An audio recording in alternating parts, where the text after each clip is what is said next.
Hi guys, welcome to the Truth Factor.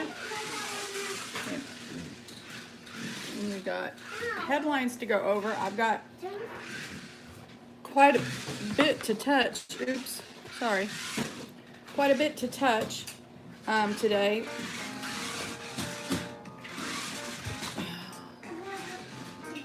Oh my. Did you turn that one off all the way? Yeah. Okay. Sorry. I have quite a bit to go over. I got some headlines from the other day that I saved.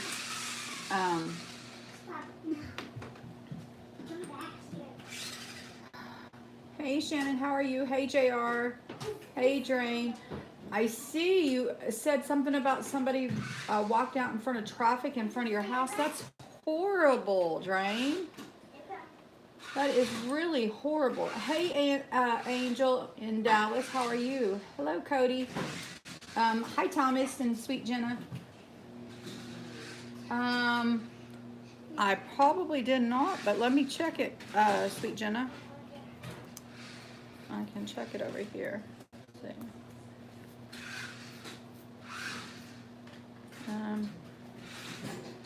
Don't hold it down, baby. Okay. You already Sweet Jenna shared a story with me. So this is not, this story's not going to be in my lineup, but, and of course, everybody, you know, I have the Wixit site listed in the description box, but there's a link so that you can follow along with all the stories. This one particular story, though, Sweet Jenna just gave me, and I'm just going to read it from my messenger, and then I will update it later, and I will put it in my in the Wixit site.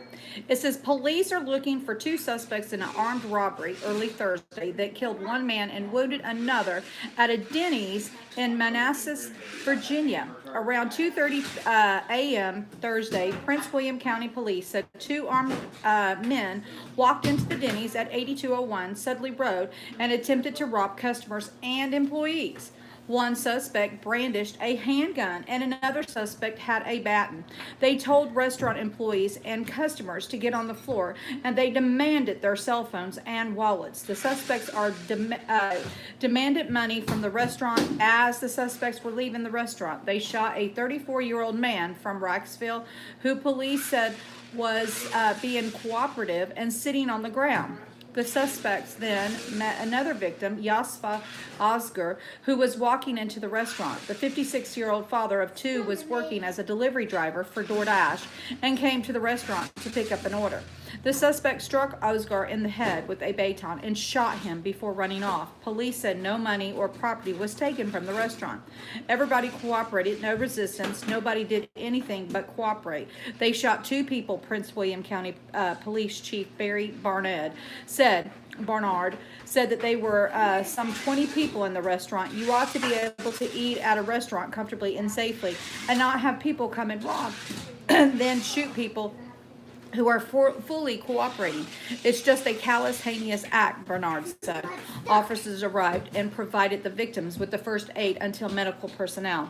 Osgar was taken to a hospital where he later died. The other victims remain hospitalized in serious injuries, and he is expected to survive. A DoorDash spokesperson said in a statement that the company is deeply saddened by Osgar's death. Our thoughts are with his family, friends, and loved ones, and we are reaching out to his family to offer our full support during this difficult time. We are in contact with law enforcement and cooperating with their investigation of this horrific crime. Police said that the two victims did not know each other and they do not believe they were targeted by the suspects. The canines searched for the suspects but were unable to find them. Police described the suspects as males in their late teens to early 20s, between 5'10" and 6 foot tall. weighing around 180 pounds. They dressed head to toe in dark colored clothing, and they had covered their faces. Police have partnered with the FBI, and there's a $10,000 reward for any information about the case. They believe that 3 armed robberies that happened in the area recently at a Bowl America Comfort Inn and a Walgreens are linked to the suspects. Police are asking anyone with any information to contact the tip line at 703-792-7000 or call the FBI at 202-278-2000. Below is the area where the armed robbery occurred, and there's a little map on here. Thank you, sweet Jenna, for that article. And I did not have that one. That's from Did you pick up a all your pieces? Hey, Ducky, Ducky! Hi, Conservative Patriot. Hello, Ernest. How are you? Hello, Helen. Hello, Missy. How are you? I believe I've already said hello to JR. If I haven't, hello, hello.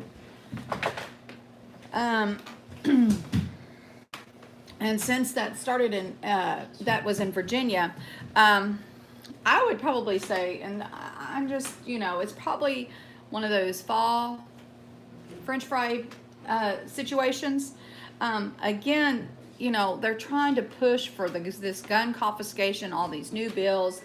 So I believe that probably will be something that's going to really, you'll probably see a few more of those situations occur in the Virginia area, if not something else, on a larger scale.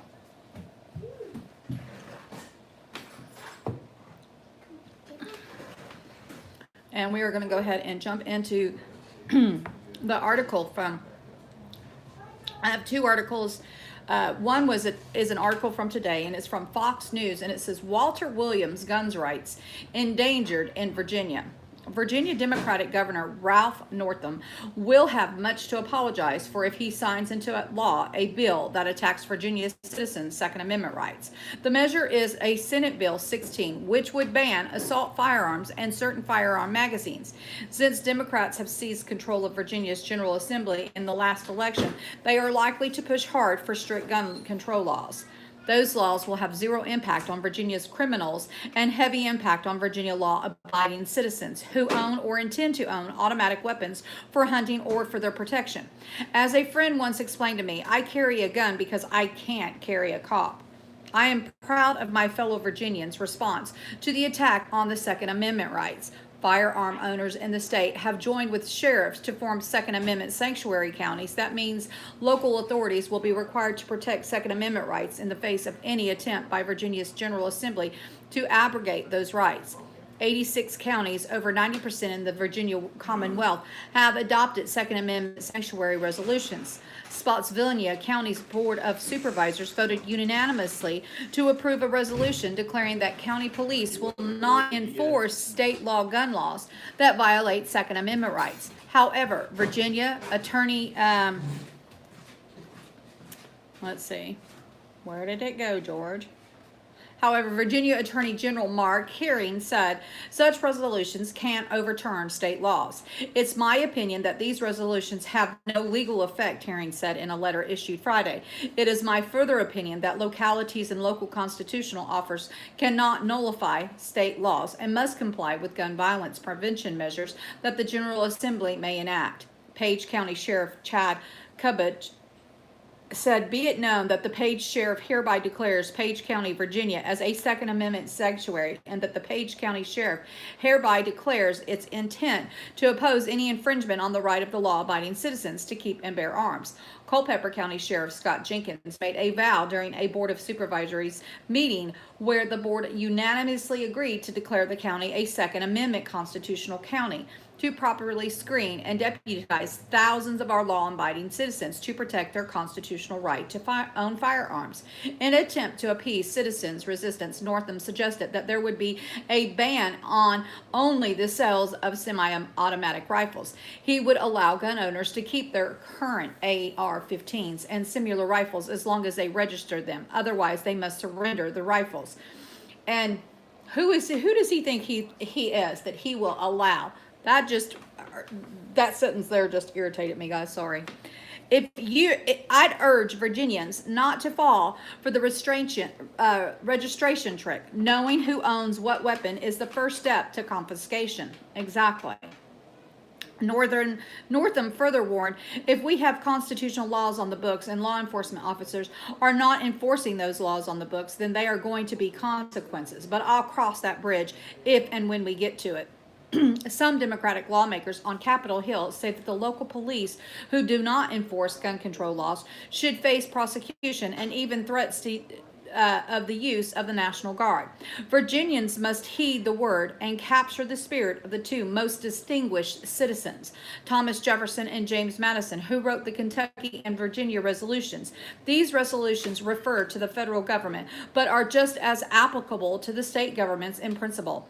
They said, resolved, the several states composing the United States of America are not united on the principle of unlimited submission to their general government. And whensoever the general government assumes undelegated powers, it acts as an authoritative void and of no force. James Madison, is the Federalist Paper number 46, wrote the Constitution preserves the advantage of being armed with the American possesses over the people of almost every other nation, where the governments were afraid to trust the people with arms. Thomas Jefferson wrote, what country can preserve its liberties if its rulers are not warned from time to time, and that their people preserve the spirit of resistance? Let them take arms. Too many Americans believe the Second Amendment grants Americans the right to own firearms only to go hunting and for self-protection. The framers of our Constitution had no such intent in mind. No, it was to protect against tyranny, period. And that's exactly what it states in the Second Amendment.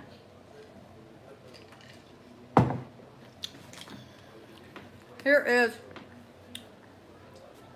Pocket Constitution, guys. And of course, I'm live on Josh Who TV.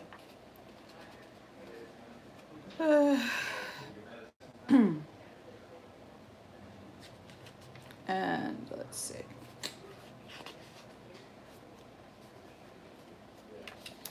And under your amendment, number 2, it says, a well-regulated militia being necessary to the security of a free state, the right of the people to keep and bear arms shall not be infringed on. And as you guys can see, hopefully you can see that, there is no A, B, C, or D under that amendment of the Constitution. It doesn't say if you do this, if you register this, or if you do. There's no A, B, or C under there. It says your right will not be infringed upon, period.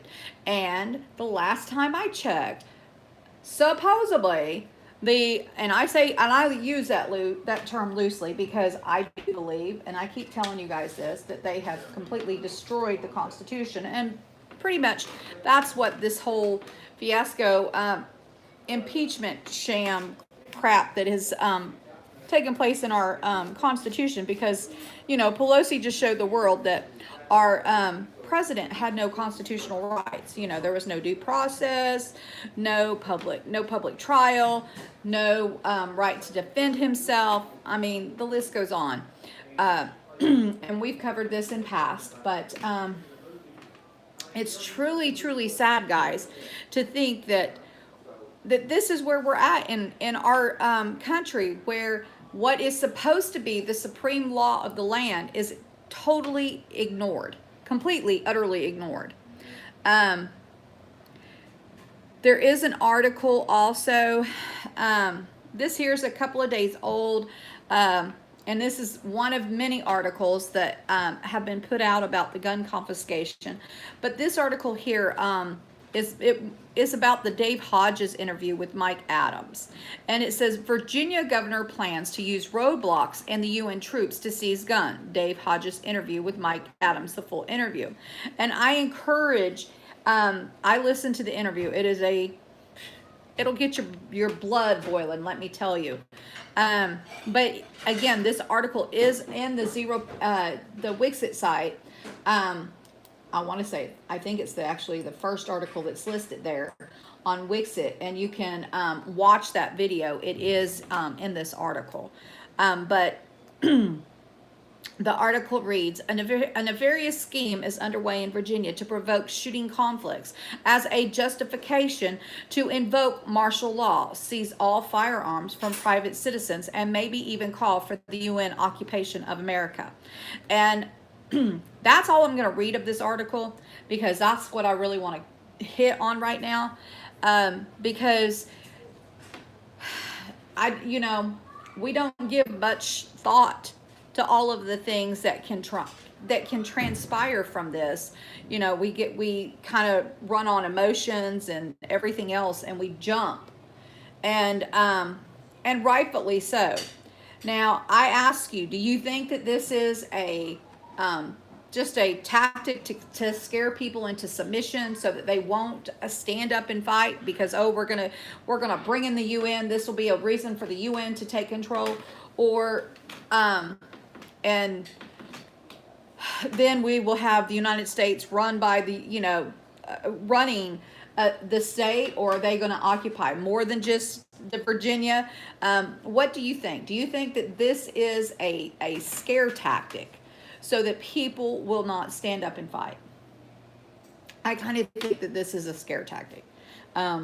Just because, not to say that the UN doesn't have the authority, according to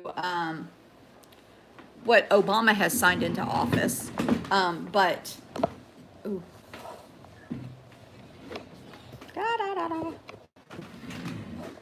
Sorry, guys. But it's just like one of those things. You have to. It has to be. You have to be able to protect yourself, and that is what our framers, did give us these Bill of Rights. It was so that we could protect ourselves against the government, and it was for a time such as this.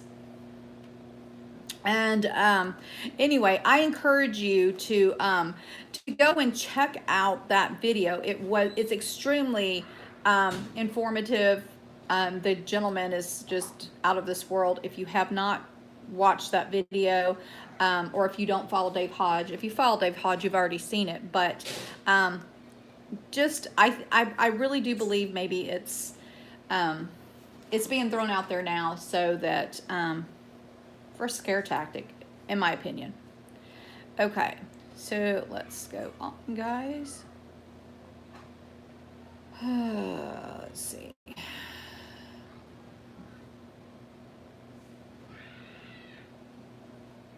I have so much to go from. I just don't even know where to start.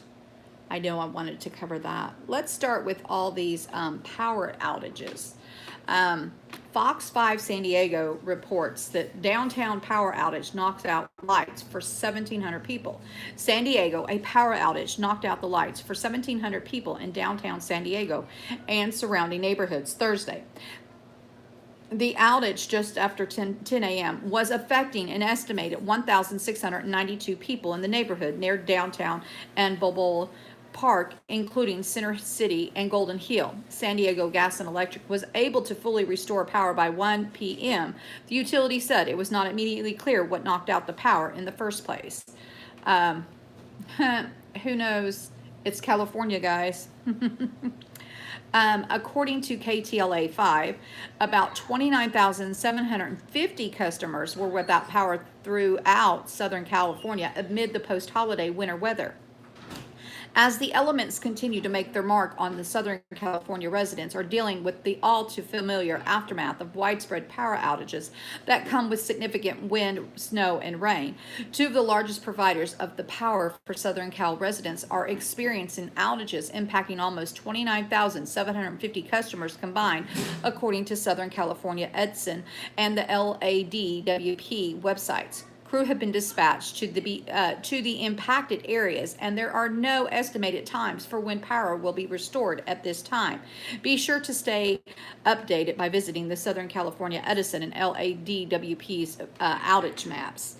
And that this was put out today. at 7:49 a.m. December 26th. And then we have, this was put out yesterday on Christmas from KHON that says power outages on Christmas Day affecting dozens of families. Honolulu, the windy and rainy Christmas weather also caused major power outages in all over Ahua. Thousands of residents all over the island had to spend Christmas in the dark. Kanua had one of the biggest outages with over 10,000 customers out of power this afternoon. Even stoplights on Kakii Highway were not working. Instead of spending Christmas at home, some had to make alternative plans for Christmas because of the outage and spend it at another family member's house. We're going to drive out to our brother-in-law's at Millennia. They have power, so a little inconvenient, but still the family is the most important thing, said Jeff Camara of Kaunu resident. Without power, people were unable to cook or store food, so they headed to the grocery store.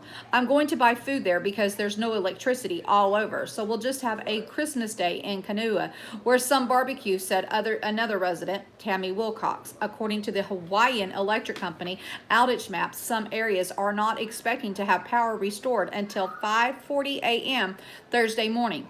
Dozens headed to the few stores open to plan for the outage, potentially lasting throughout tonight. We made sure we had flashlights, candles already used for the emergency kit, said Camera. Heko said that some areas won't be able to get their power back on until tomorrow because more work will be needed to fix any damage like replacing equipment or poles. However, some families didn't let the outage dim their Christmas spirits. We brought our generators over to help power the house, said Hina Hanton, visiting her sister's house in Kanuas for Christmas. My nephew decided to put up the string Christmas lights, and it worked out.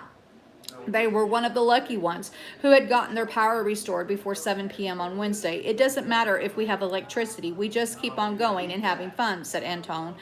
Heko said they will continue to work throughout Christmas night to restore power to areas still affected. They say power may return sooner than the estimated restoration time shown on the outage map. For a link to the outage map and to see what areas are still affected, you can visit this website. And that's horrible, guys. I mean, most of us, or at least I did, I had power. I could not imagine not being able to, us not being able to cook our dinner or anything else. We don't have family close, so we wouldn't have, we have family 2 hours away. We would have all had to load it up and drive for 2 hours. That is horrible. I'm glad that hopefully that they all have their power restored because, of course, this was on Christmas Day. I would not drive 2 hours. I'd build me a fire out in that front yard and I'd cook our dinner. My husband says he wasn't driving no 2 hours. He would have had a pit outside and we would have ate here. I'm just saying, on an open flame. we would have cooked it. He's pretty resourceful, that's for sure. Let's see what's going on in chat. Matt, you ain't gonna eat yet, baby? I know. I'm gonna put stuff up. You have to get yourself in it a little bit. You're coming? No? Where's Brady? You ready to eat? Okay, come on. I couldn't be in California right now, that's for sure. I have, I want to check this, before I forget. Or you want both? Oh, I thought I had it up in my, let's see if I can find it. I told you, ham and turkey. Okay,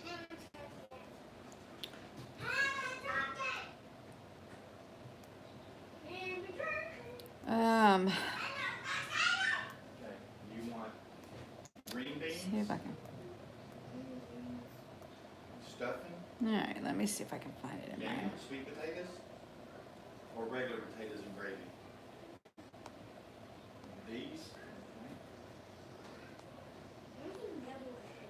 Baby, we don't have no deviled eggs. Them are all gone. Okay? I can't find it. Green beans, you said? There was a tweet that was going around on Twitter that had several states that are wanting to follow the Virginia's lead in all of this. Let me see if I can find an article real quick. You didn't want no dressing? No stuffing?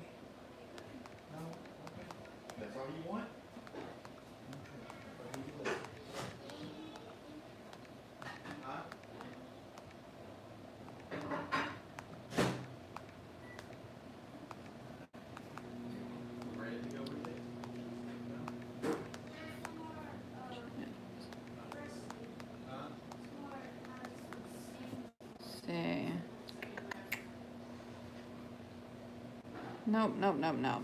I can't find an article, but there was a tweet that somebody had put out that they're saying that there's several other states. Now I can't. I haven't been able to find an article.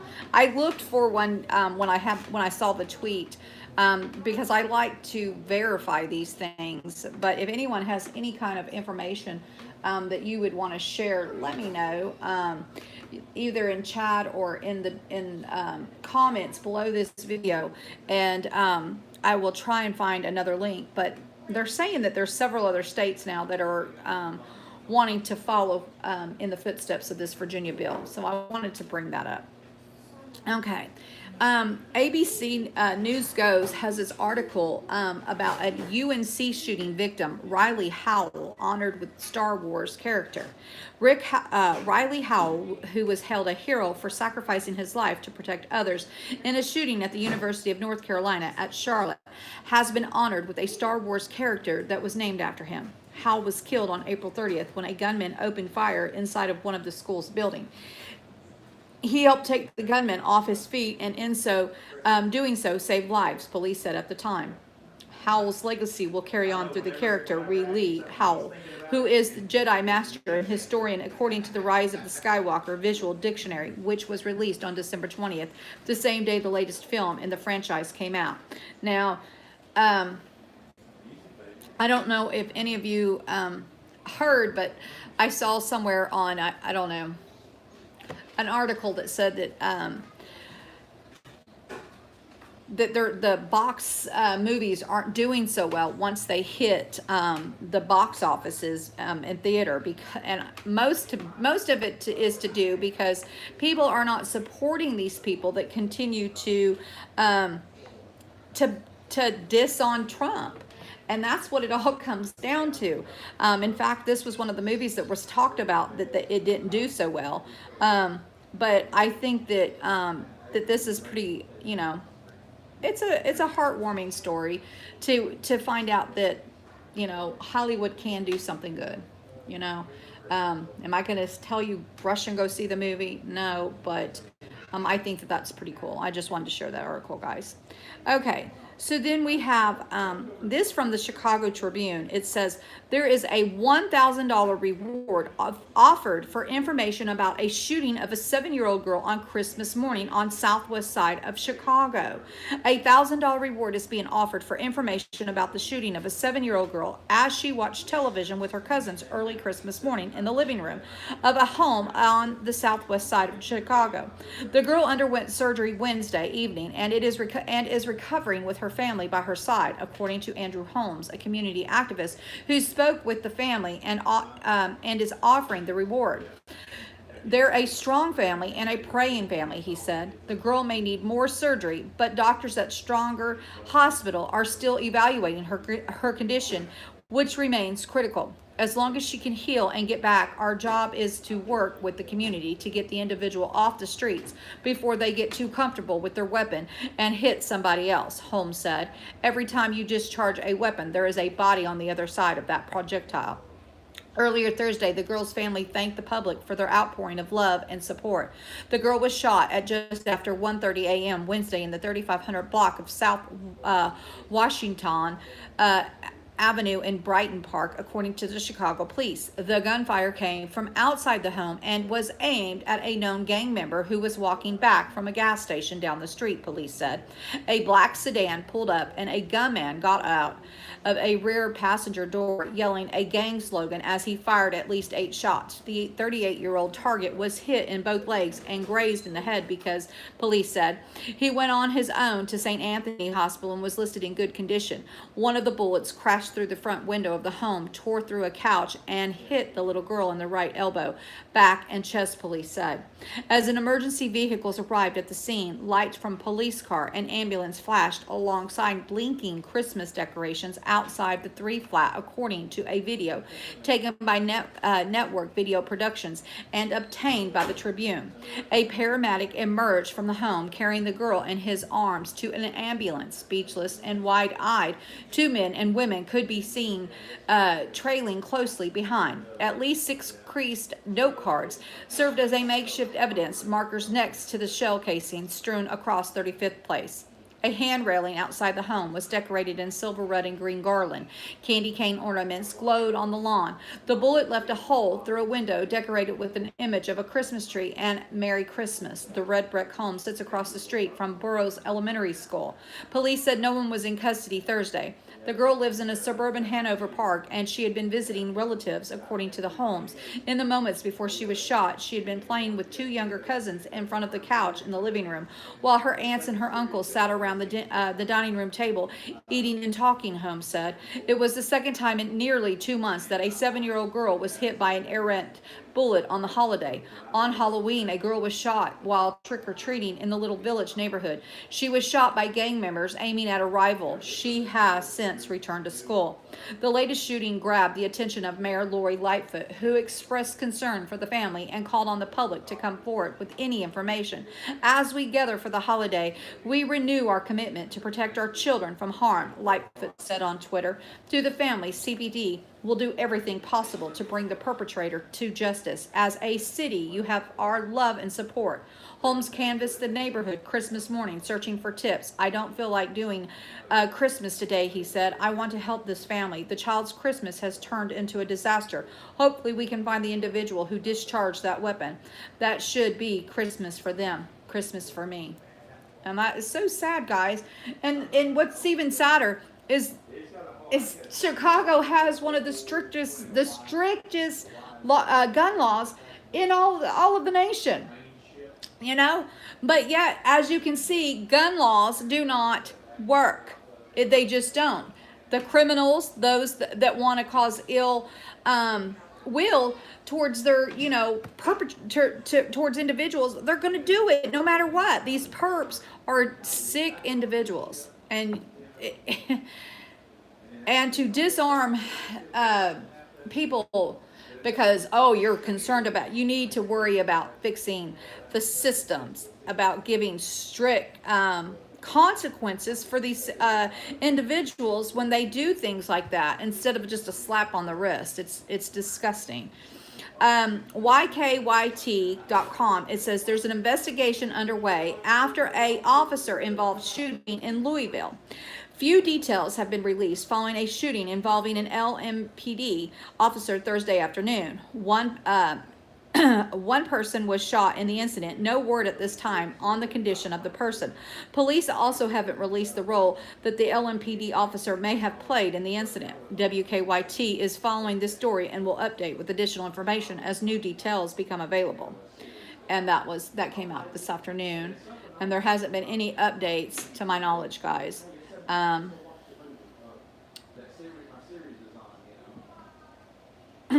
A U.S. Army Sergeant, 33, is charged with shooting dead his wife, 36, after one of their 3 children called 911 to report that his parents were fighting. A U.S. Army Sergeant has been accused of shooting dead his wife in their Mississippi home while their 3 children were close by.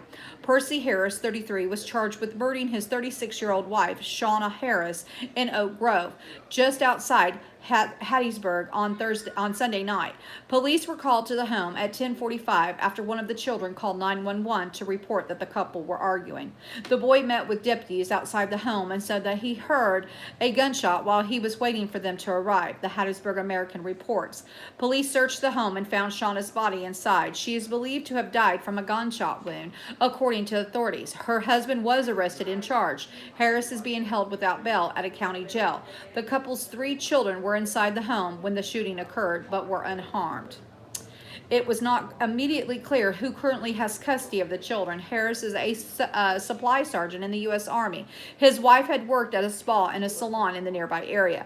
Friends and relatives took to the social media to express their shock over Shauna's death and arrest of her husband. Praying for Percy, I just can't believe this. He was one squad away, supply sergeant, while he was overseas. I pray for his children and everyone involved, one woman wrote. Another wrote, tell me this ain't true.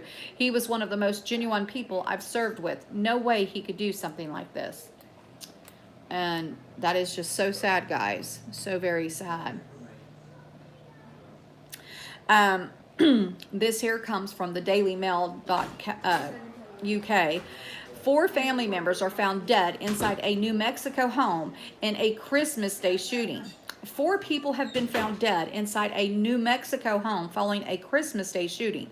Police found the bodies of 4 people after receiving a call for help at a Rio Rancho home just outside Albuquerque, following reports of a shooting on Wednesday at about 4 p.m.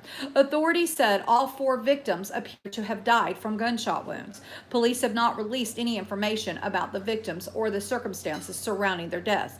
It is not yet clear what ages the victims were. The 4 people were from the same family, according to relatives. A relative, Rose Verona, said that the family had all been together on Christmas Eve to celebrate the holiday. She said they were all supposed to meet up again on Christmas Day, but that she started to get a bad feeling. I just had a feeling something was wrong because since yesterday in the evening, I was telling my sister my heart was heavy and racing and I didn't know why, she told KRQE. She said the family became worried when they hadn't heard from their 4 relatives, so her mother and brother went to the home to check on them. Verona said that they found the bodies inside. I really don't understand what's going on. We just tried to draw the strength from God, even though we don't understand what's going on, she said. And that's just horrible, and that's the end of that story. But that is sad, guys. There's been quite a few shootings. I mean, here we'd gone, a little while with the shooting here or there, but it seems like it was not that great of a holiday for some. This also from the Daily Mail says that there was a U.S. citizen, 52, is beaten up and shot 3 times after armed men ambushed him and his family on a remote road in Mexico. A U.S. citizen has been gravely injured and after being shot 3 times and left for dead after an armed men ambushed him and his family on a remote road in Mexico. Jose Luis Cortez, 52, was severely beaten and shot in an abandon and a leg during the violent ambush in the state of Zacatecas on Monday.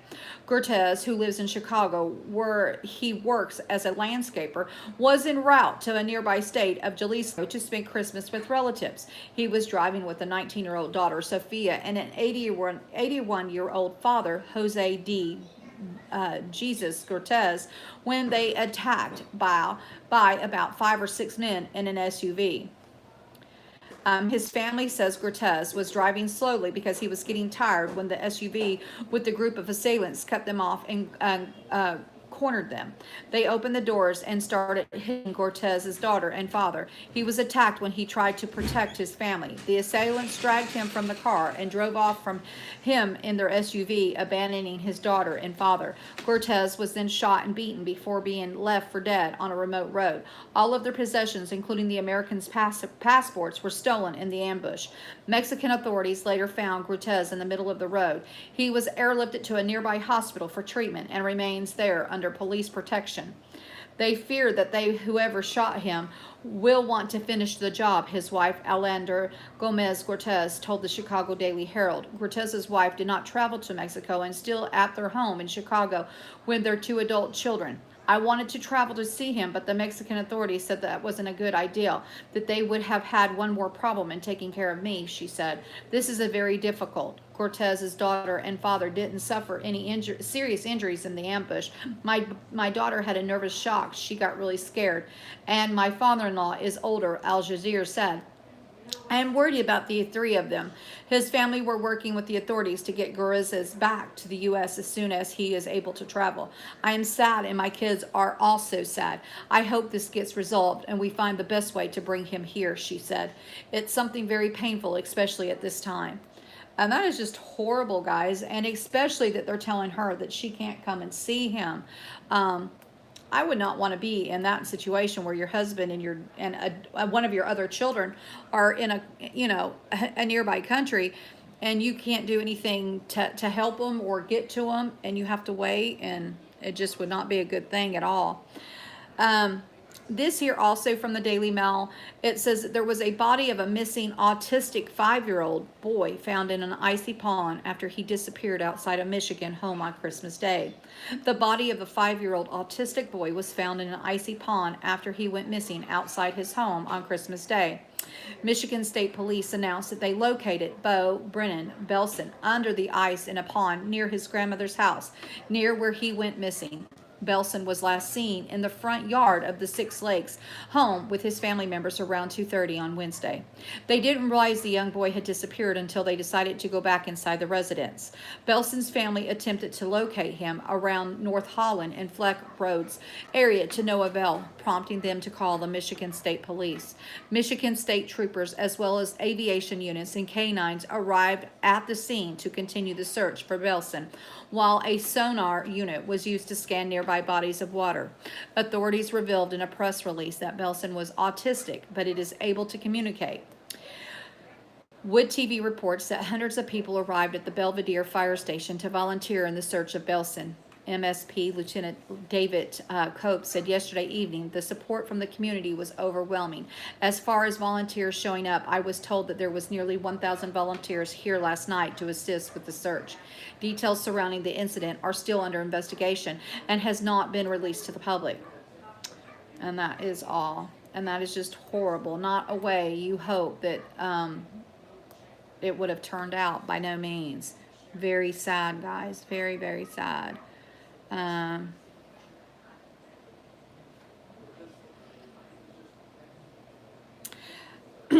here's another story about a shooting.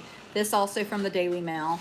It says, man shoots dead his 8-month pregnant ex-girlfriend and her unborn daughter in front of their 2 young sons on Christmas Day before turning the gun on himself. A woman who was more than 8 months pregnant was shot and killed by her ex-boyfriend right in front of their 2 young sons before he turned the gun on himself on Christmas Day. William Bayless, 27, is in critical condition in San Antonio Hospital after the family of the victim, 24-year-old Gabrielle Rodriguez, identified him as the shooter. Rodriguez's mother, Rosero Cortez Garcia, told WOAI TV that her daughter was dropping off her 2 sons, ages 6 and 2, at Bayless's home.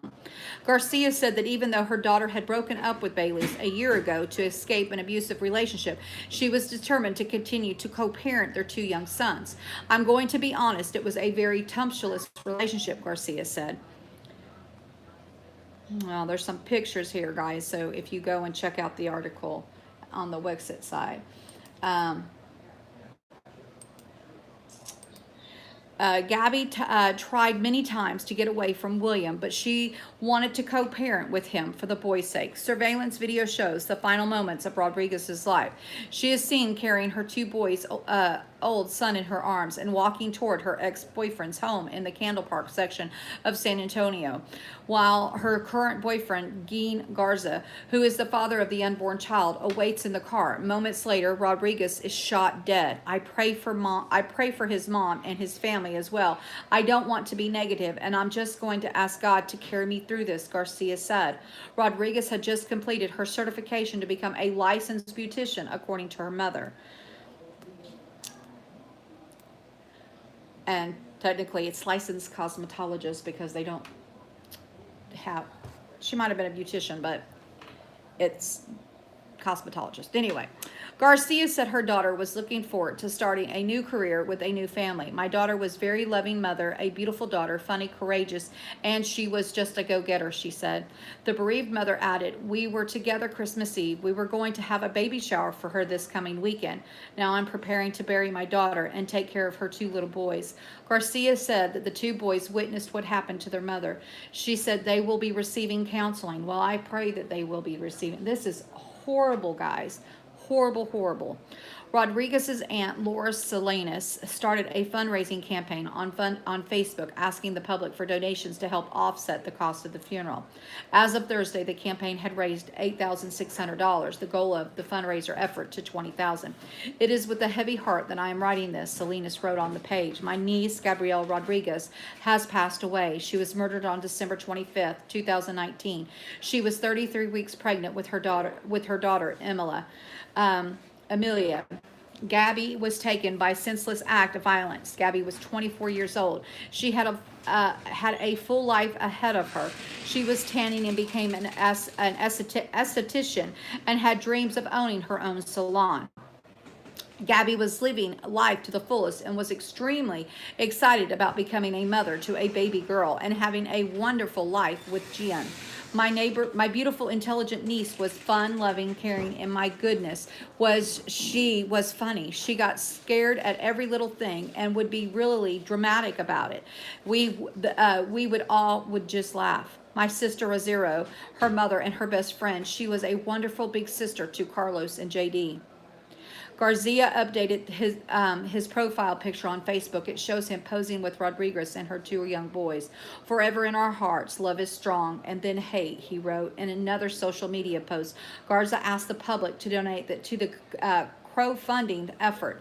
Please, in this time of need, consider donating to our family for Gabby, Amelia, Matthew, and Ricardo, he wrote. We are eternally grateful for anything and everything provided. Everyone's love, thoughts, and prayers have helped immensely with dealing with this. This is strength and love, and we are strong. Bexar County court records indicate that Bayless had previously run-ins with the law. He has been cited for marijuana possession as well as driving under the influence. And that is just a horrible, horrible story, guys. Email me the article about the United Nations in Virginia. Sure, I can. I sure can, JR. I know, Shastina. It is horrible, isn't it? It's been a crazy, crazy Christmas, it sounds like. Why everybody, like, most of us really, not affected personally by any of these situations, except for in poor Drain's case where he actually saw somebody walk into traffic. And anybody else that was around would definitely be alarmed. It's just sad, guys. It really, truly is sad, the whole situation, and it just gives you that much more to be thankful for all the stuff that is transpiring. Let's see.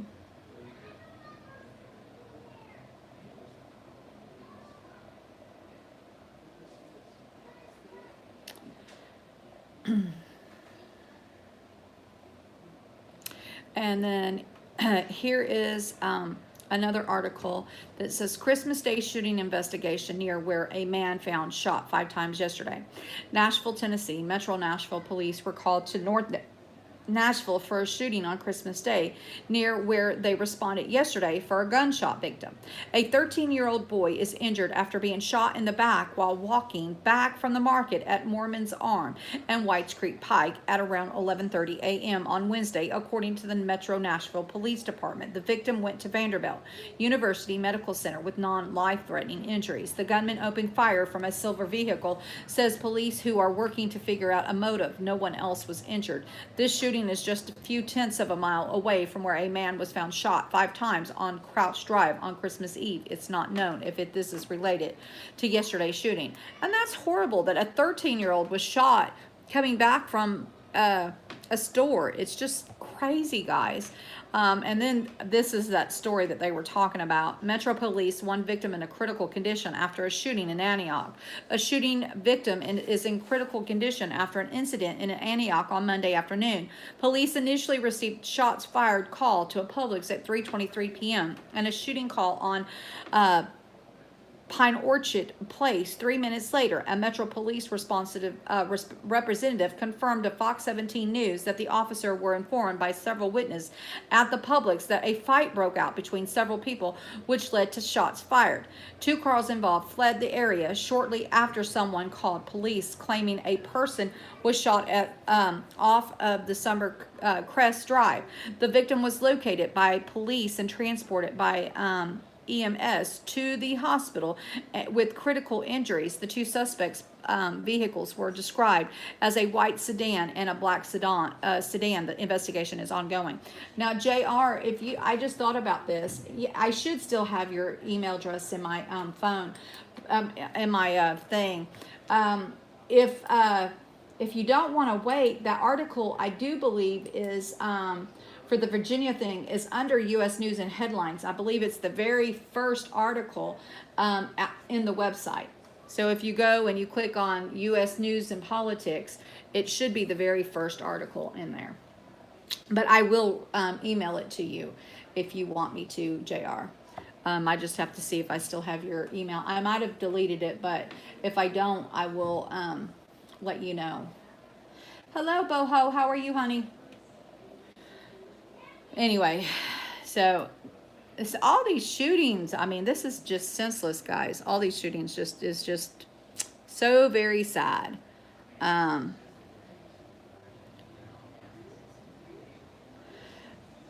According to Daily Mail also, it says brawls break out in malls across the U.S. as last-minute shoppers try to score a deal on Super Saturday, spending $34.4 billion in the biggest shopping day in history. With the shopping frenzy at an all-time high as Christmas Day approaches, emotions are riding high at some of the American malls, where fights have broken out between customers. American shoppers spent a record $34.4 billion on Super Saturday, the biggest single day in America retail history, according to Bloomberg News. Paced by the big four mega relatives, Walmart, Amazon, Costco, and Target, Super Saturday was boosted by the best traffic our team has ever seen in years, said Craig Johnson, president of the retail research firm Customer Growth Partners. Johnson attributed the spending splurge to the strong economy, job growth, and disposable income. Super Saturday beat Black Friday mark of the $31.2 billion in sales, a 10% jump. While some shoppers enjoyed their buying experience, others got into a fight. Dramatic video footage from Cordova Mall in Pensacola, Florida on Saturday showed a group of teenagers brawling right next to where children line up to meet Santa Claus. The Pensacola Police Department is analyzing the video and interviewing witnesses as part of evidence gathering activities that could lead to arrests, reported amateur video recording on witness's cell phone was provided to the TV station on Saturday. The clip shows about 8 teenage boys kicking and punching each other. The brawl led to damage to the mall's Christmas display. I thought there was going to be gunshots in the mall, said Tamara Jackson, a mall employee who mans a nearby kiosk located just a few feet away from the spot where the brawl broke out. And there is videos on this if you guys go and check out this story. Can I do something real quick?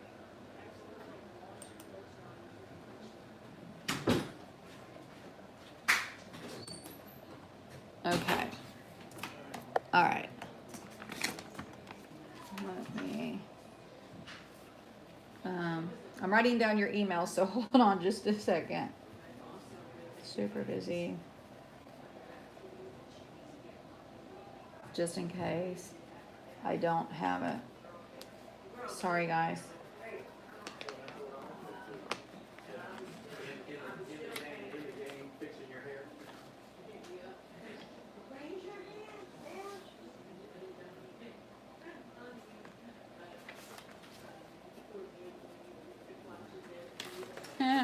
Okay.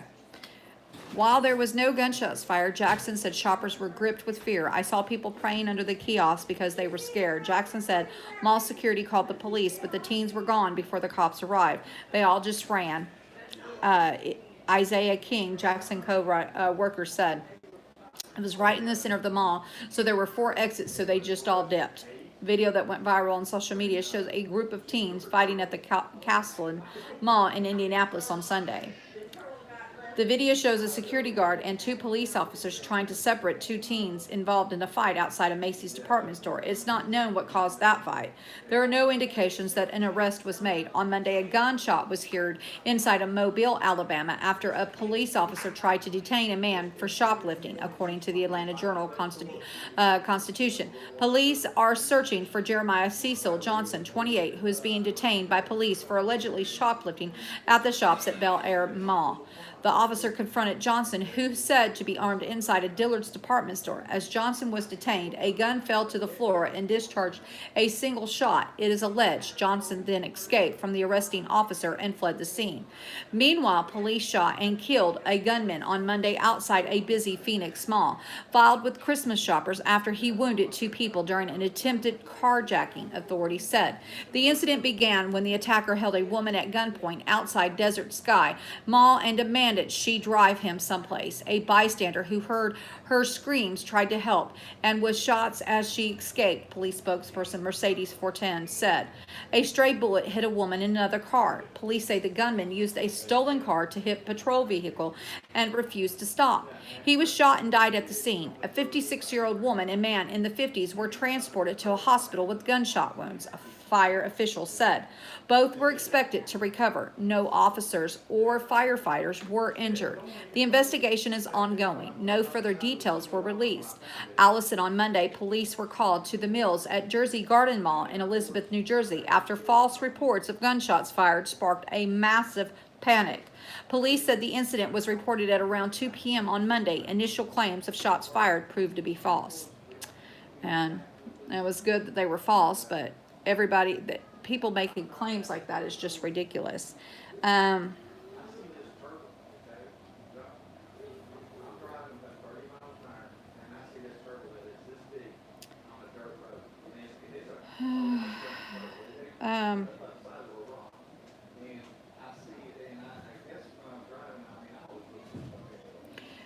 a good note, though, I say this is a good note. There were 46 arrested in a human trafficking sting in Michigan. Warren, Michigan, 46 people are facing 103 criminal charges in connection to a human trafficking sweep in southeast Michigan today. The Warren Police Department announced on Friday, December 20th, that it arrested 25 women and 21 men during a 3-day sting dubbed Operation Crusade 2 that focused on human trafficking, prostitution, pandering, and illegal sale of drugs. All the suspects have been arraigned. The most serious charges were for transporting a prostitute and accepting earnings of prostitution, both 20-year felonies, ranging in age from 18 to 59. The suspects are charged with combined 31 felonies and 72 misdemeanors. We are sending a very strong message that we continue to arrest and convict those who bring this type of illegal activity to the city, Warren Police Commissioner William Dreyer said during a press conference. See the press conference. There's a video there. Those arrested include a State Farmers insurance agent, an OnStar technician, a Bank of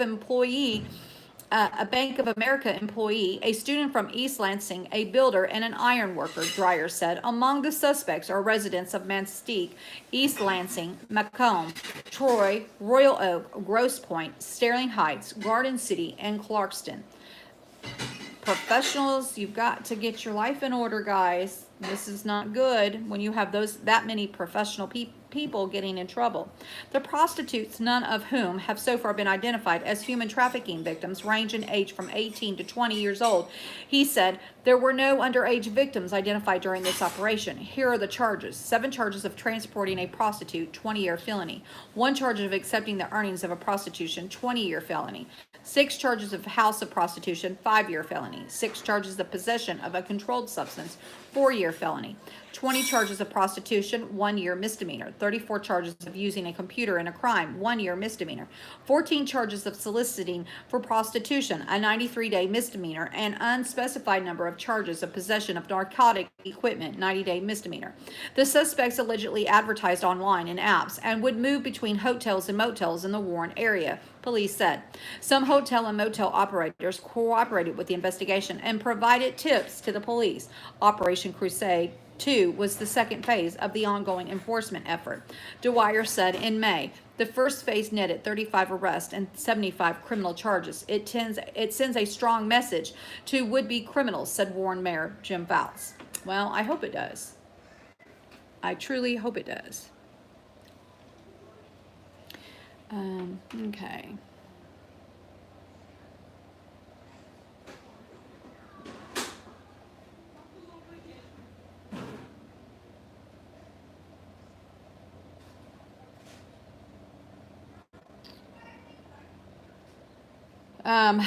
According to Zero Hedge, I have an article that says Kevin Spacey's accuser dies by a suicide a day after actor tweets, "Kill them with kindness." A prominent Kevin Spacey accuser died by suicide on Christmas Day, according to news reports. At Brennan, 47, was married to Norwegian princess Martha Lewis from 2002 and 2017. He accused Spacey of sexual misconduct at a Nobel Peace Prize event in 2007. It was great sadness in our hearts that on behalf of the very closest relatives of Ari Ben, must announce that he took his own life today, Ben's manager, Geir Harkson, told Norway Today. The Royal House of Norway also offered a statement. It is with great sadness the Queen and I have received the news of Ari Ben's passing, the King said in a statement on Online reported. Ari has been an important part of our family for many years, and we carry warm, fond memories of him. We are grateful that we got to know him. We grieve that our grandchildren have now lost their beloved father and have deep compassion for his parents and siblings. We now have lost their beloved son and brother. His death comes a day after Spacey released a video on YouTube titled KTWK, Kill Them with Kindness. Spacey is seen stoking a fire near a fireplace and appears to have the same accent as his character Frank Underwood in Netflix House of Cards. I know what you're thinking can be serious. I'm dead serious, Spacey says in a video as he looks straight at the camera, similar to how his character would break the fourth wall and speak to viewers in a House of Cards. The next time someone does something you don't like, you can go on the attack, but you can also hold your fire and do the unexpected, said the Oscar winner. You can kill them with kindness. And again, if you go to the website, this article is there, and you can watch the video. I'm not going to play the video, guys. Sorry. I know what you're thinking can be serious. I'm dead serious. Okay, we already did that. As reported by Fox, Spacey never responded to Ben's allegation of misconduct. Ben, who worked as an author and a playwright, told BBC in 2017 that Spacey made untoward advances at the Nobel Peace Prize event. Martha Lewis, 48, is the daughter of King Harold and Queen Sonia. She is the fourth in line to the throne. Ben's suicide has sparked a wave of social media reaction, noting some very odd coincidences. I would definitely say very odd coincidence indeed. And that's all the article, guys.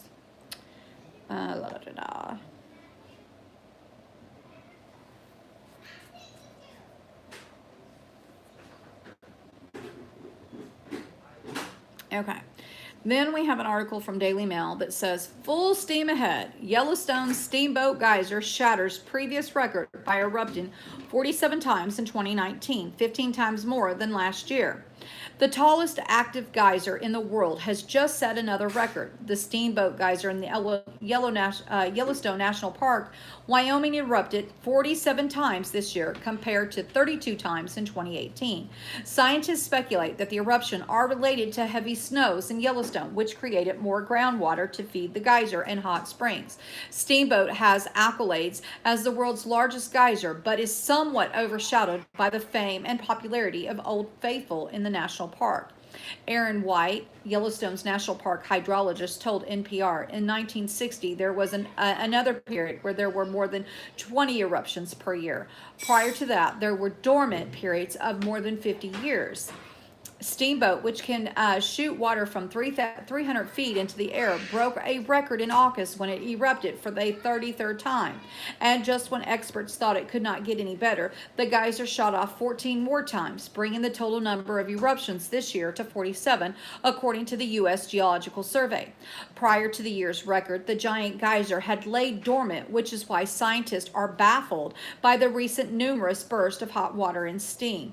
Michael Pollan, the USGS scientist in charge of Yellowstone's volcano observatory, wrote in an email to CNN earlier this year that there could be a few possibilities why Steamboat was so active this year.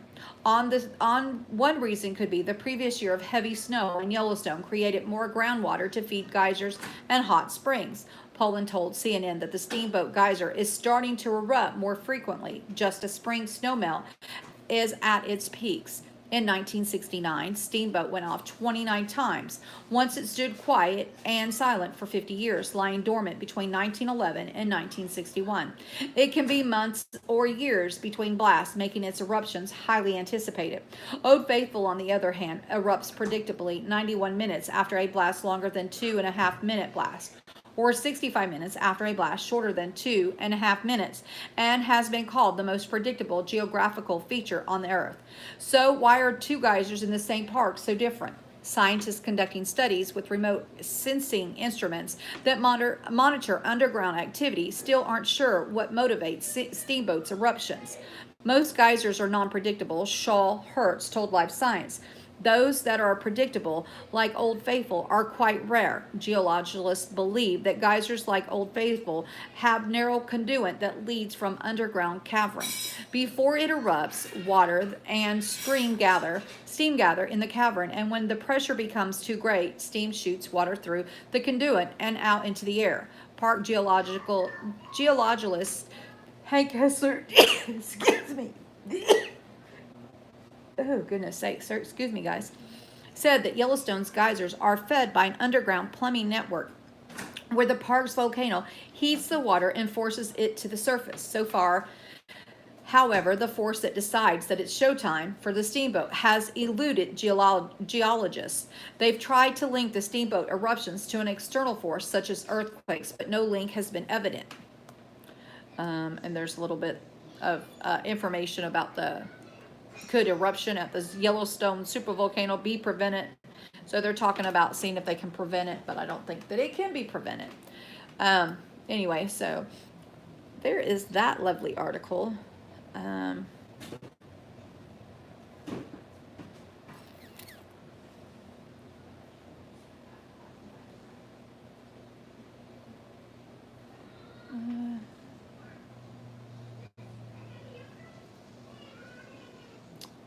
There was two other little articles I wanted to share before we got into some other news here.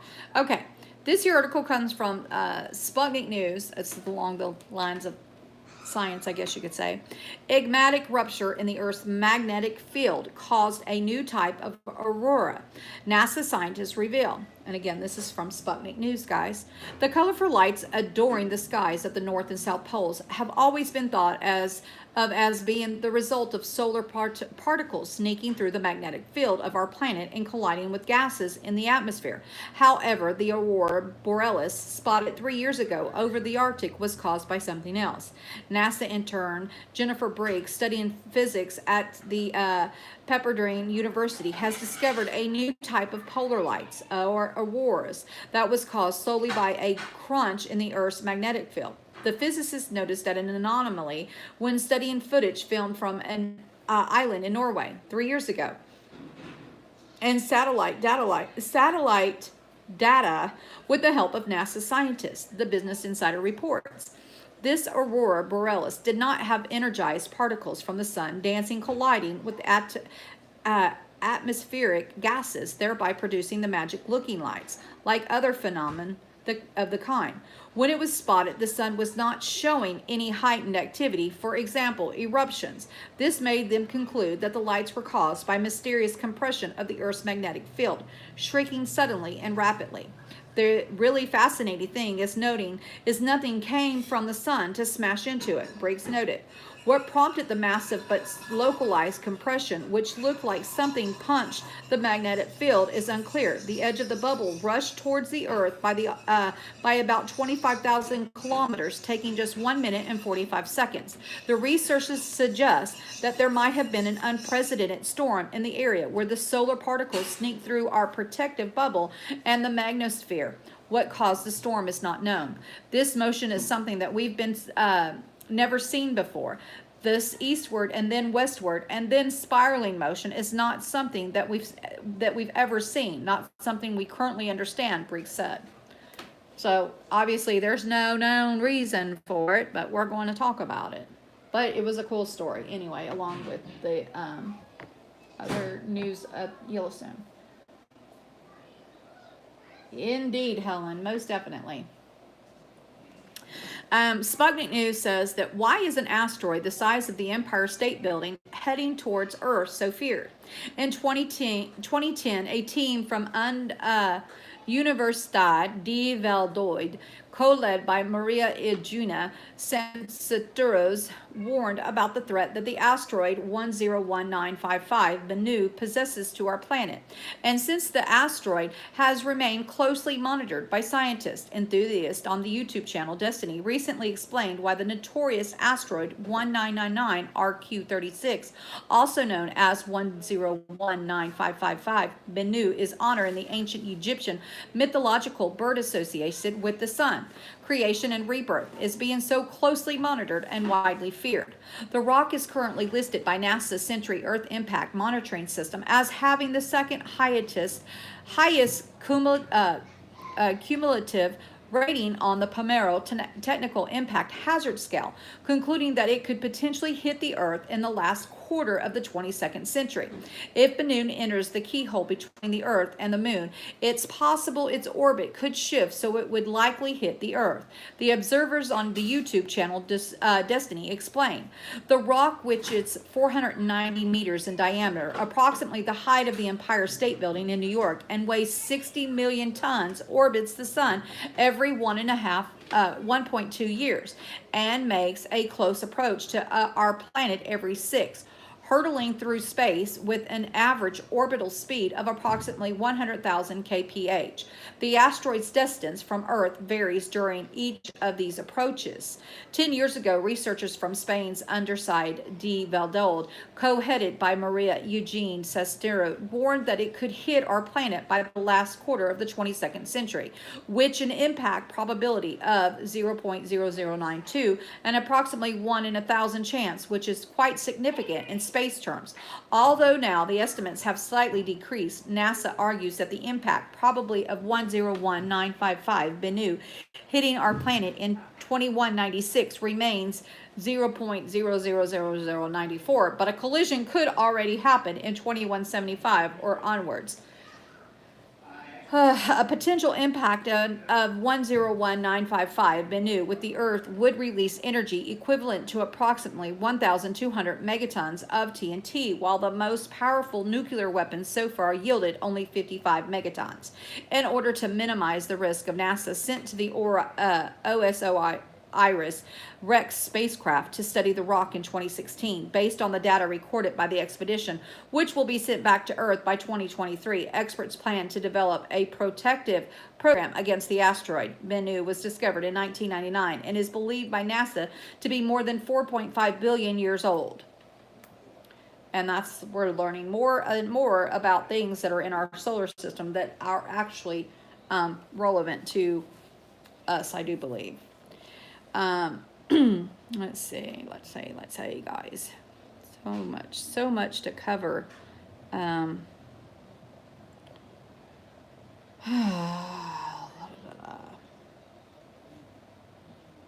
Okay, let's hit this article from Newsweek. It says Trump warns Russia, Syria, and Iran not to kill innocent civilians in Syria's Idlib province. President Donald Trump took on Twitter on Thursday to warn several American adversaries not to kill innocent civilians in northwestern region of Syria. Amid the violence with government forces, Russia, Syria, and Iran are killing or on their way to killing thousands of innocent civilians in Idlib province. Don't do it, the president wrote on Twitter. He added that Turkey is working hard to stop this carnage. The warning comes amid a potential humanitarian, my husband moved the phone and I don't know where he put it. The warning comes amid a potential humanitarian crisis in the region as rebels try. They just are confirming, Mother. I've already hit one. The warning comes amid a potential humanitarian crisis in the region as rebels try to maintain control of what is reportedly their last stronghold in the region, with their battle against the regime of Syrian President Bashar al-Assad. Let me see that.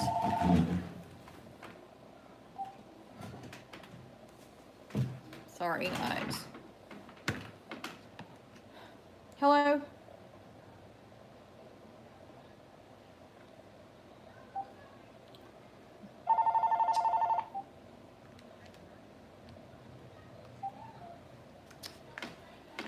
I hate recordings, and they just continue to call even after you verify, but it's all right. December alone has killed dozens of innocent civilians and displaced tens of thousands of people, many of whom have sought safety in Turkey. A spokesperson for the Secretary General of the United Nations said Tuesday that more than 500 children were injured or killed in the first 9 months of 2019, and at least 65 children so far were killed or injured this month. Of the more than 3 million people in Idlib province, the intergovernmental organization believes over half of them have been internally displaced.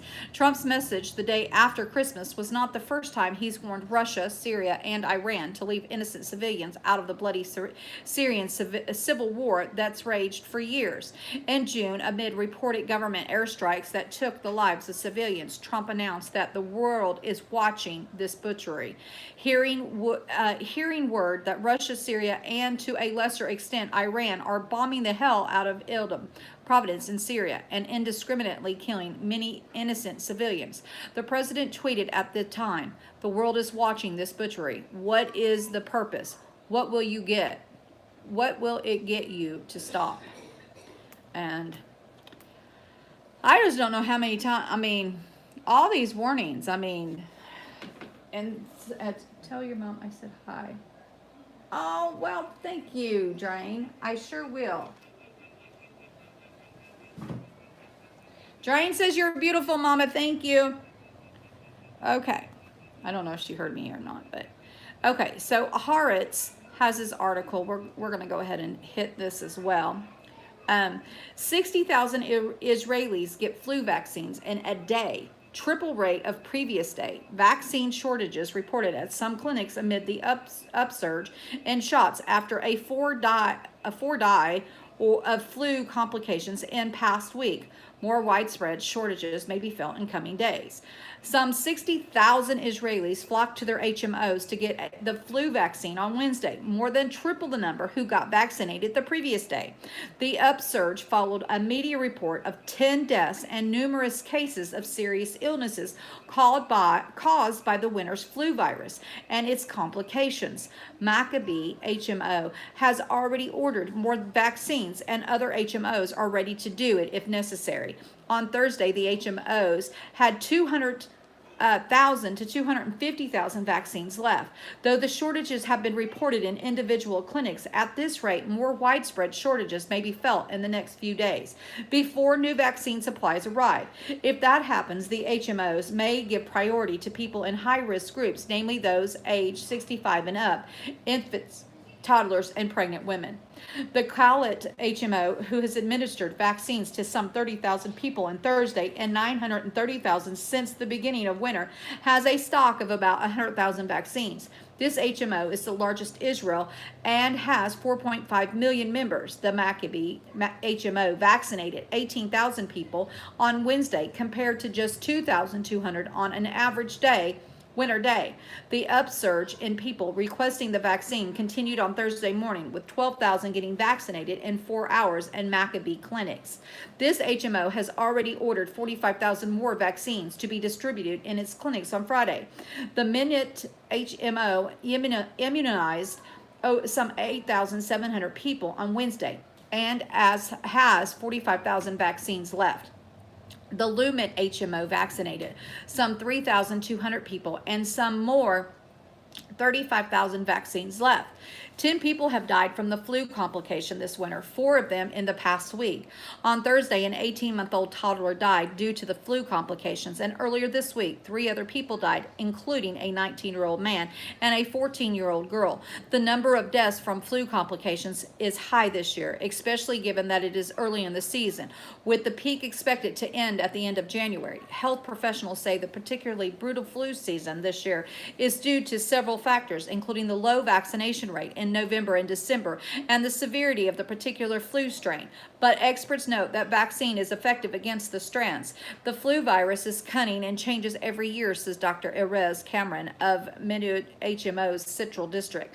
The virus that came to us in a year is much more aggressive than that we've known in previous years. This is due not to the swine flu strain, but to the genetic composition of the other active strains, which is different and more virulent and causes the body more damage, he says. That is a lot. I've never heard of so many people getting a vaccine all in one day.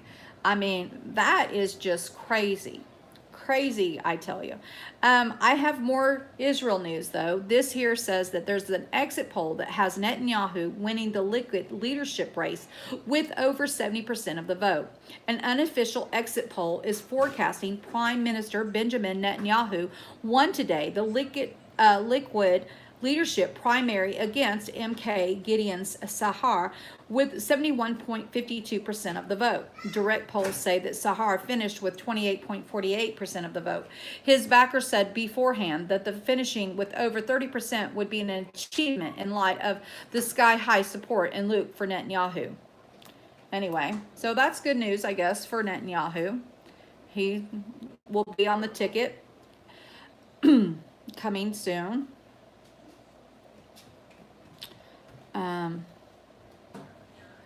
According to Daily Mail, anti-government demonstrators and riot police invade Hong Kong malls on Boxing Day as shopping protests enter a third day. Hundreds of protesters marched through Hong Kong shopping malls on Thursday, disrupting businesses in the Asian financial hub for a third day over the festive period and prompting riot police to close off a mall in tourist district. The shopping protests have targeted malls across the Chinese-ruled city since Christmas Eve, turning violent at times with police firing tear gas to disperse demonstrators in areas filled with shoppers and visitors. While the turnout on Thursday was smaller than the previous 2 days, riot police stepped up patrols at shopping centers on the Kowloon Peninsula and in rural New Territories. Dozens of police with batons and shields surrounded and sealed off Langham Place shopping mall in Kowloon's Tisma Shah Tasu district after the black-clad masked protesters occupied it. I think the purpose for us to come out is to let people realize that so many frontline protesters sacrifice things for them. They should not forget and simply celebrate Christmas, said Sandy, a young demonstrator who wore a black mask to hide her identity. We have been fighting for almost 7 months now, and the Hong Kong police have done so many bad things. The protests began more than 6 months ago in a response to a now withdrawn bill that would allow extraditions to mainland China, where accounts are controlled by the Communist Party. They have since evolved into a border pro-democracy movement and became more confrontational over the festive season. Earlier in December, after pro-democracy candidates overwhelmingly won district council elections, they had been largely peaceful. Many protesters have been angered by what they see as the use of unnecessary force by the police and demand an independent inquiry into the force's behavior. Police, who say they have only minimum force to control the protest, on Thursday detained several people at a mall in a rural Typhoon north of the city's financial center, public broadcaster RTHK. And there's just a little bit more in this, and I'm not going to finish reading it. But you can see clearly violence this holiday has not just been here in the United States.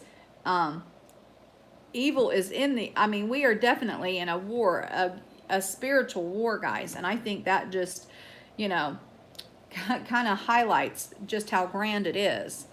Let's see.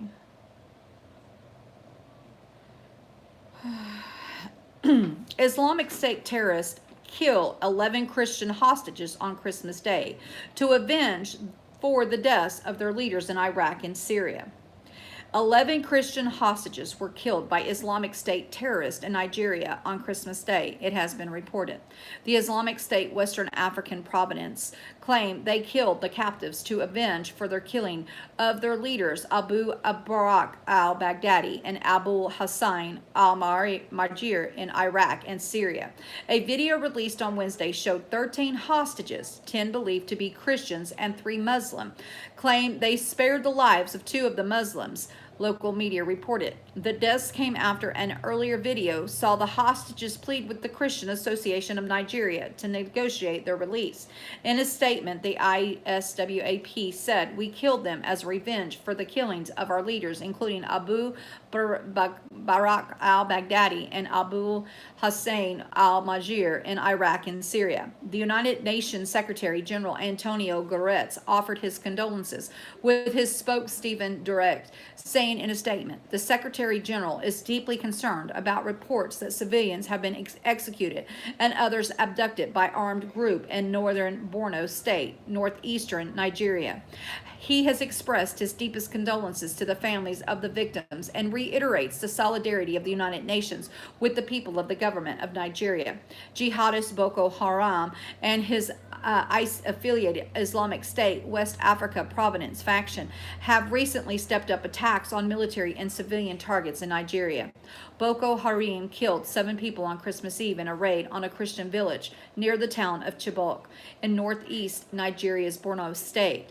Dozens of fighters driving trucks and motorcyclists stormed into Kalrongom late Tuesday, shooting fleeing residents and burning homes after looting food suppliers. Boko Haram and its ICE-affiliated Islamic State West Africa Province (ISWAP) faction have recently stepped up attacks on military and civilian targets. They killed 7 people and abducted a teenager girl in an attack, local vigilante David Burtis said.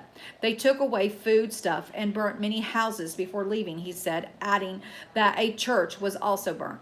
The jihadists were believed to have attacked from Boko Haram's nearby Samsby Forest Enclave, said Chibok community leader Ayub Almason, who confirmed the toil. In April, Boko Haram raided Karangum, 10 miles from Chibok, stealing food and burning the entire village. Residents had managed to flee before the arrival of the jihadists following tip-off from people who saw the gunmen heading toward the village.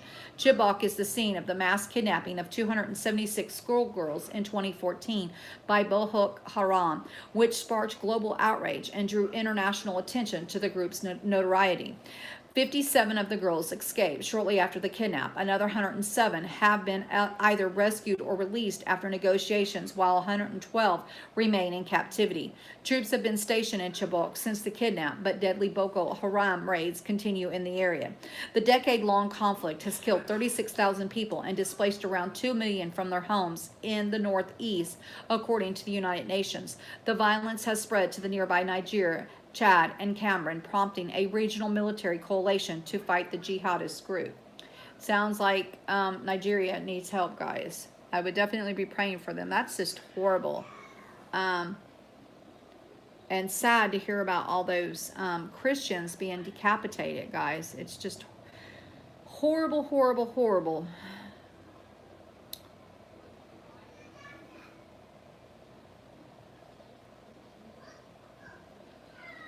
According to Al Jazeera, Erdogan announces a plan to send troops to Libya. The Turkish President Recep Tayyip Erdogan has announced military backing for Libya's internationally recognized government for national accord. Now the North African country requested it. In a speech of Akron on Thursday, Erdogan said on January 7th he will represent a bill to the Turkish parliament on deployment legislation.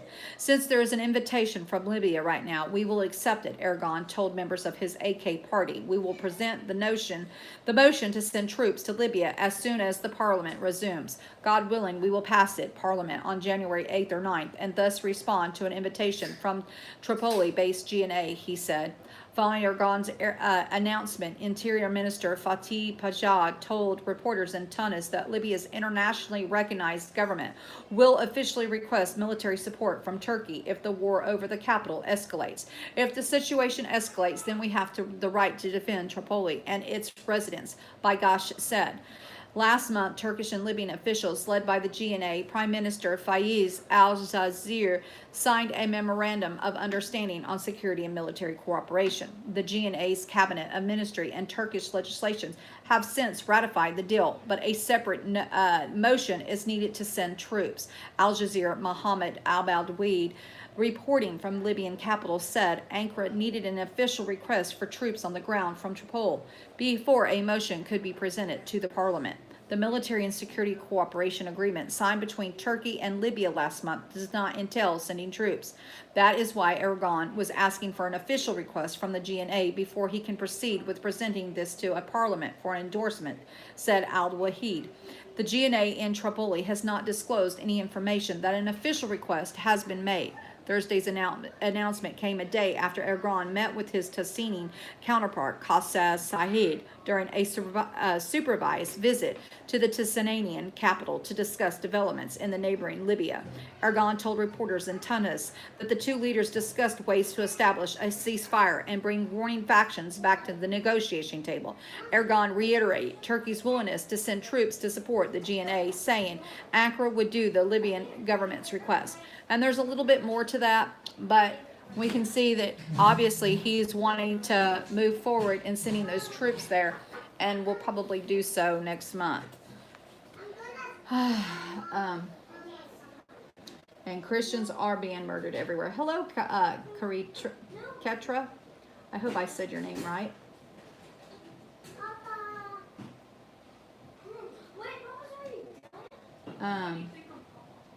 Hello, Carrie.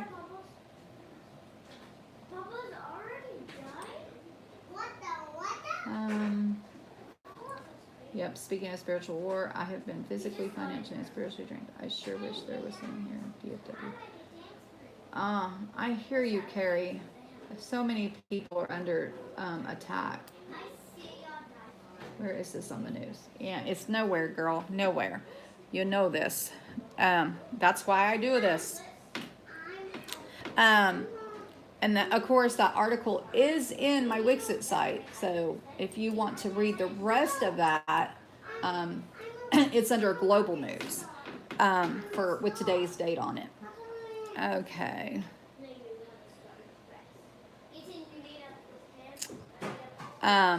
According to Zero Hedge, Japanese news agency reports North Korea missile test in error. Oops, we nearly caused World War III. Our bad. We assume it's slow news day in Asia. So someone decided just to make things up. North Korea has reportedly delivered its much anticipated Christmas gift. It says NHK News Bulletin 22, North Korea's missile Sabine in sea, and estimated at 2,000 kilometers east of Cape Ermo, Hokkaido.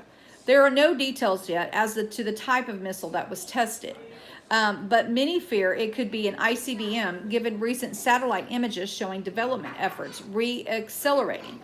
It says, we look forward to President Trump's Twitter response developing. So I don't know if he's answered that yet or not. I haven't been on Twitter. Getting all these articles and getting it put over to the Wixit site is a little time consuming today, but there was so much, and I since I took off on Christmas Eve as well as Christmas Day, and I didn't want to leave some of this stuff out because a lot of it isn't getting reported out there.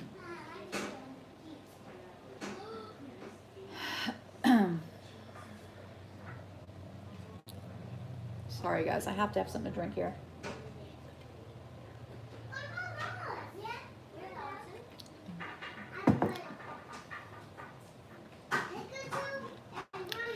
Okay, RT puts out an article that says, hellish ride, unique bootleg Tesla Cybertruck goes on sale in Russia for 666,666 rubles. That's a lot of sixes, but it's 3 sixes in each group. I wanted to point that out. I thought that was just kind of ironic there.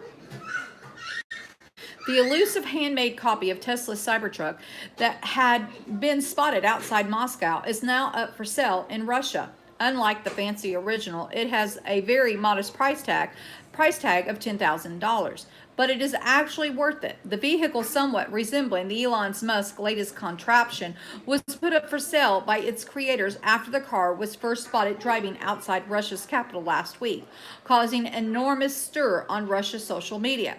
This unique vehicle, which has already propelled Tesla's stock to over 420 and its futuristic forms, one-door hatchback design, custom wheels, and a fully tinted panoramic plastic window are sure to leave innocent onlookers in shock and awe, the owners joke. The hellish ride is available for only 666,666 rubles, some $10,700. And then, with the original expected to cost around 50,000, it might sound like a good deal until you look under the hood. The Russian Cybertruck was created by a team of Pushka Gaza YouTubers who focused on a low-budget garage tuning of shabby Russian cars using cheap materials and lots of handiwork. The Cybertruck is in fact a Lada 2109 hatchback blasted with sheet metal. The video of it has a creation as revealed the main mystery of a bootleg car. This seemingly has no visible doors. Turns out that the single large hatch in the rear that not only provides the only way in, but gives access to the car's cargo hold. The cheeky creators of the car listed its production year 2019, which might be true for the Cybertruck, but it's still misleading since the production of Lada 2109 ended in the year 2000. The price tag for this vehicle appears to be way too high as well, as the entire project cost the team only 80,000 rubles, which is some $1,200. Yes, including the car itself. That's funny. Anyway. According to RT, there is a video floating around. It says, watch Russian military police secure yet another abandoned U.S. outpost in Syria.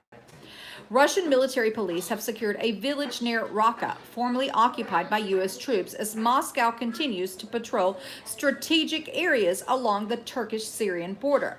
The servicemen arrived at Tal Samin, some 25,000 kilometers north of Raqqa, the former capital of Islamic State, formerly ISIS, earlier this week. The video published by the Sever TV channel shows APCs and armed jeeps with Russian flags entering the village with dozens of armed troops securing the area. A Russian flag was raised atop of a building. The Tal Samin lies near a strategic highway intersection that connects Raqqa with the central and northern parts of the country.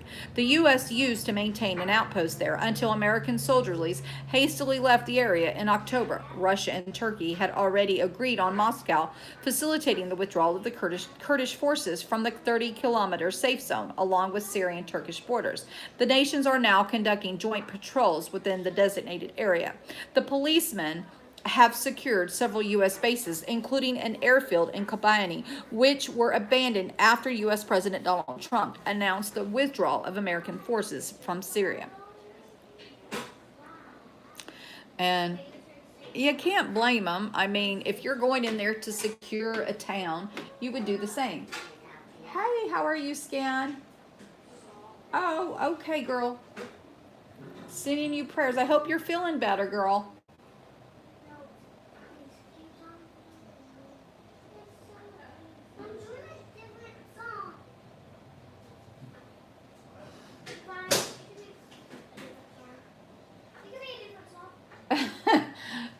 I have Bible study. It's normally at 8 o'clock, so I'm hoping to get done with all these headlines. I have Bible study at 8. It sometimes falls around 8:30, depending on how long it takes for me to get through all my headlines. Sometimes I run over. I normally like to do my headlines at 5, but and then I'm usually done 30 minutes. So it's usually right at the 8 o'clock hour that I start Bible study. Anyway. And that's 8 o'clock Central Standard Time, 9 o'clock Eastern Time, and I think 6 o'clock Pacific. I'm not sure. Something like that. Anyway. Let's see. Okay. Try to get all this out. Sputnik News, an Su-57 fighter jet crashes in Russia's Far East. The pilot of a Russian S-57 fighter jet safely ejected and was picked up by a Mi-8 helicopter, according to a law enforcement spokesperson. A Su-57 internal name T-50 fighter jet has crashed near the city of Koshmalsk on the Amur in the Russian Far East. According to a law enforcement representative, the aircraft, which belongs to the Gagarin aviation plant in Koshmalsk on Amur, was not a military one. The incident occurred 120 kilometers from the Dizmang Air Base in Kashbik Kari. The fighter jet exploded and was fully destroyed, the spokesperson added. The law enforcement representative said that the specialists have started a search for its flight records. The crash occurred as a result of an engine test, a local government representative reported. The Su-57 is a fifth-generation stealth air superiority fighter built by Russia's Sokol company. The single-seat twin-engine multi-role aircraft is equipped with advanced avionics and a variety of high-percussion weaponry. The T-50 is Sokol's internal name for the Su-57 stealth fighter. Okay. Let's see here.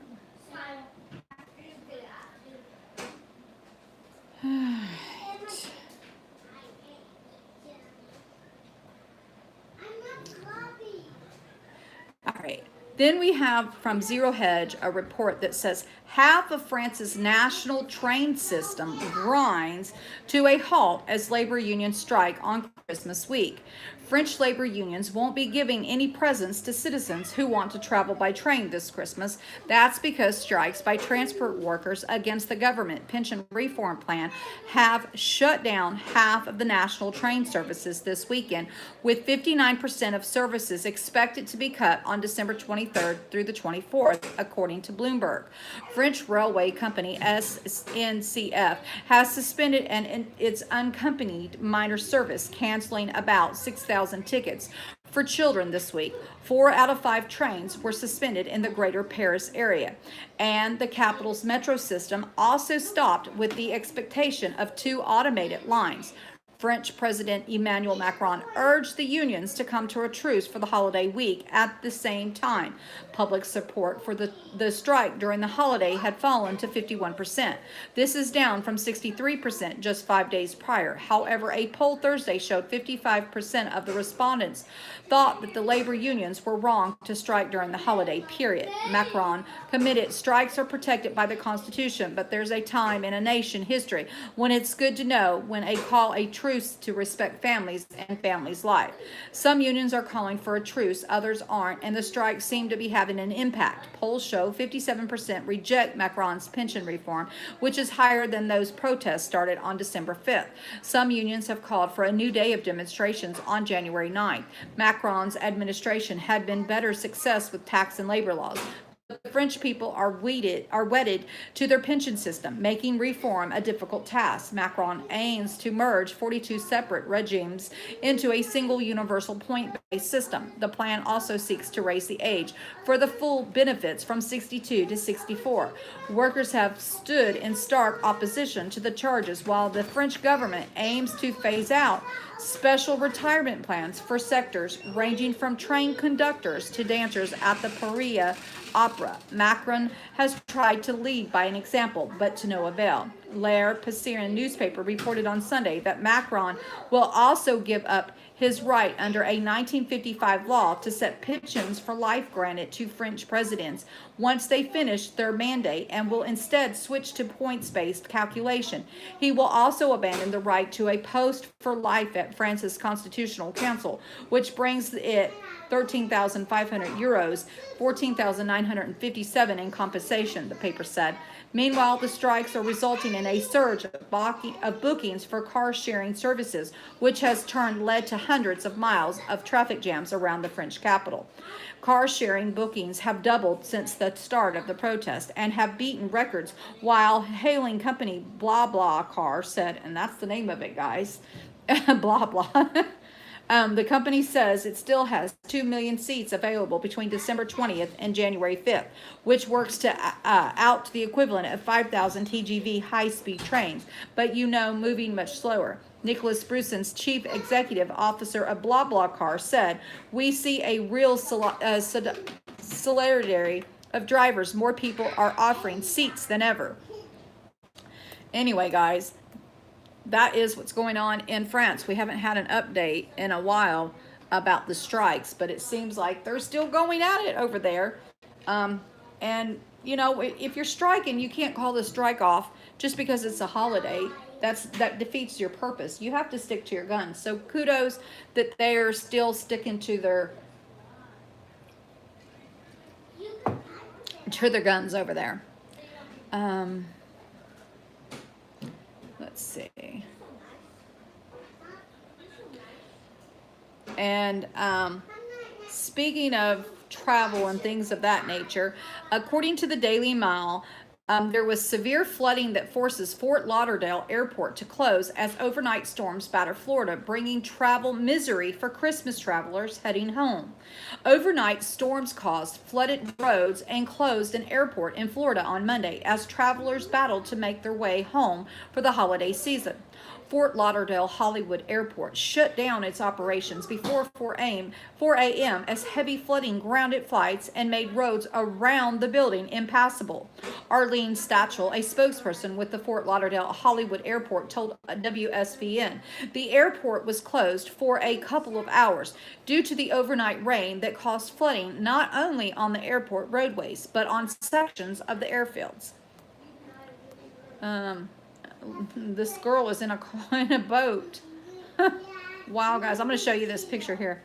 It says, we are advising travelers to check with the airlines to make sure that they have the latest flight information before heading out. And obviously, if you're picking or dropping off people, it's to just be prepared and give yourself enough time to get here. On Monday afternoon, the airport had recorded 383 flight delays and 8 cancellations. Long lines of travelers could be seen waiting as people struggled to get to the airport due to the inclement weather. I just got an email saying that it had been delayed until 6:45, said one traveler. We left earlier enough in the day and I didn't expect it at all, another traveler told 7 News. Jonathan Liptoff was one of those traveling to New York from the airport, told the outlet. The shuttle buses for the rental cars were also stuck in the flood, so you can't even get to the terminals. You got to walk about a half a mile to get to the terminals, but at least it's not cold out here like it is in New York.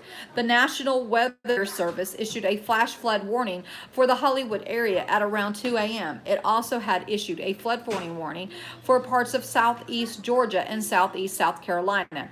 In the latest watch alert, the National Weather Service wrote that a strong storm system is expected to produce another 3 to 6 inches of rain on Christmas Eve.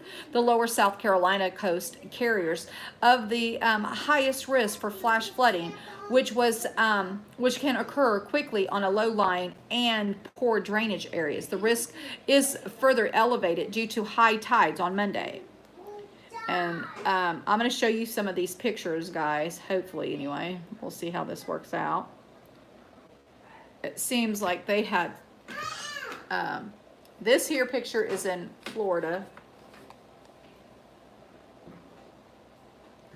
You can see the girl in a boat in that parking lot. Let's see if I can show you guys over here on Joshu TV.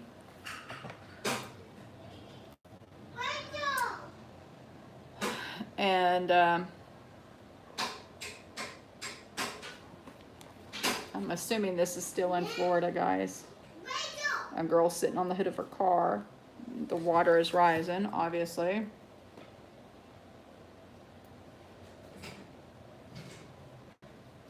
And this is in Helendale, Florida.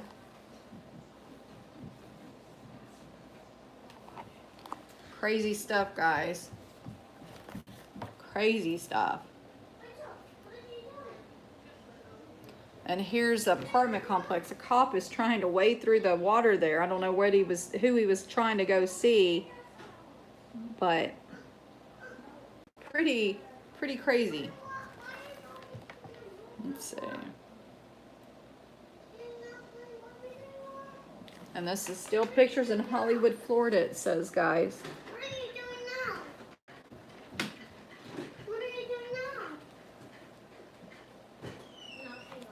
Crazy stuff.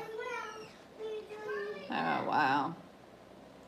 Now this says this here picture is in Seattle, Washington, guys. So you can see there was flooding, a lot of bad rain everywhere this holiday season.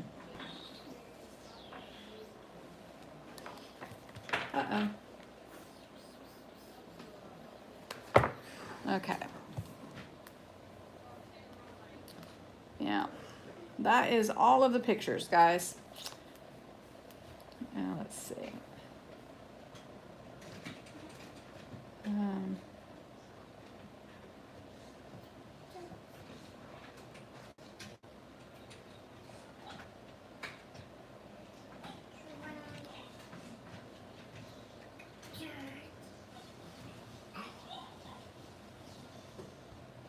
Um, here is an article from Daily Mail, and it talks about the powerful winter storm that pounds the West Coast with rain and snow, triggering tornado warnings and bringing the threat of mudslides and flash flooding, but it's record highs in the Midwest. A powerful winter storm brought a deluge of rain and snow to Southern California, triggering tornado warnings and bringing post-Christmas travel to a halt on major routes earlier Thursday. Snow shut down vital Interstate 5 in Tijuana Pass through the mountains north of Los Angeles and stopped traffic on Interstate 15 over Cajon Pass in the inland region to the east. Snow also stopped or slowed traffic on the routes, and numerous trees were toppled. Footage from the Twitter showed dozens of motorists stranded on the Grapevine overnight. One driver, a man in his 40s, was found dead in his rig. Thursday morning, authorities said his death does not appear to be weather-related.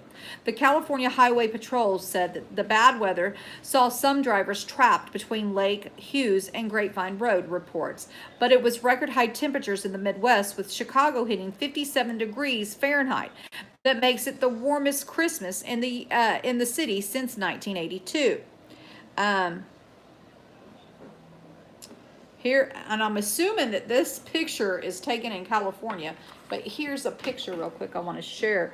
It has lots of snow, and it obviously it didn't happen in Chicago this year. Hello, Zeppo. How are you, honey?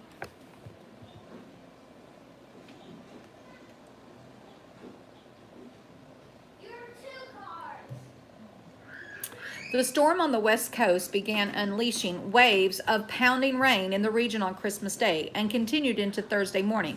It brought with it threats of mudslides and flash flooding as saw snow and wind alerts issued to 5 states of California to Nebraska.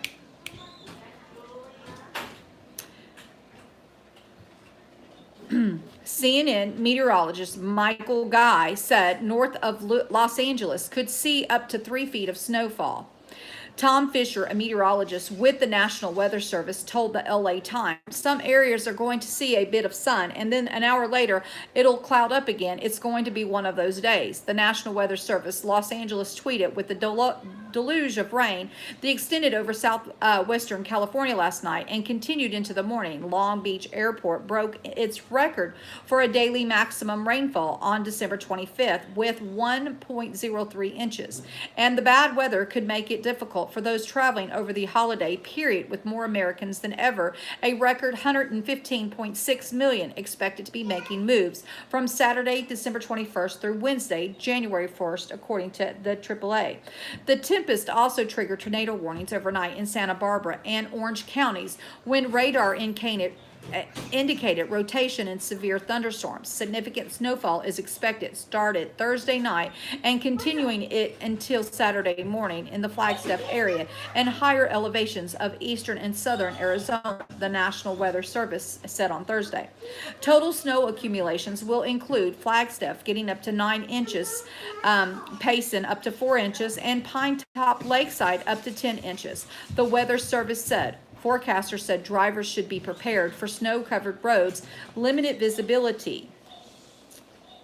And there's lots of little pictures here of the snow, but it says those warnings were later canceled with the storm forecast to move east over the weekend, reaching the plains in the Midwest by Saturday. Nebraska and Kansas have already been issued a warning for heavy snow over the Saturday and Sunday. The National Weather Service had the heaviest rain moved east of Los Angeles County before dawn, but showers were expected to continue throughout the day. People headed back from Christmas holiday in Nebraska, and Iowa could also be delayed by the coming weather system. The National Weather Service issued winter storm watches Thursday for much of western Nebraska and is warning Iowa travelers about a potential for icy roadways and heavy rain.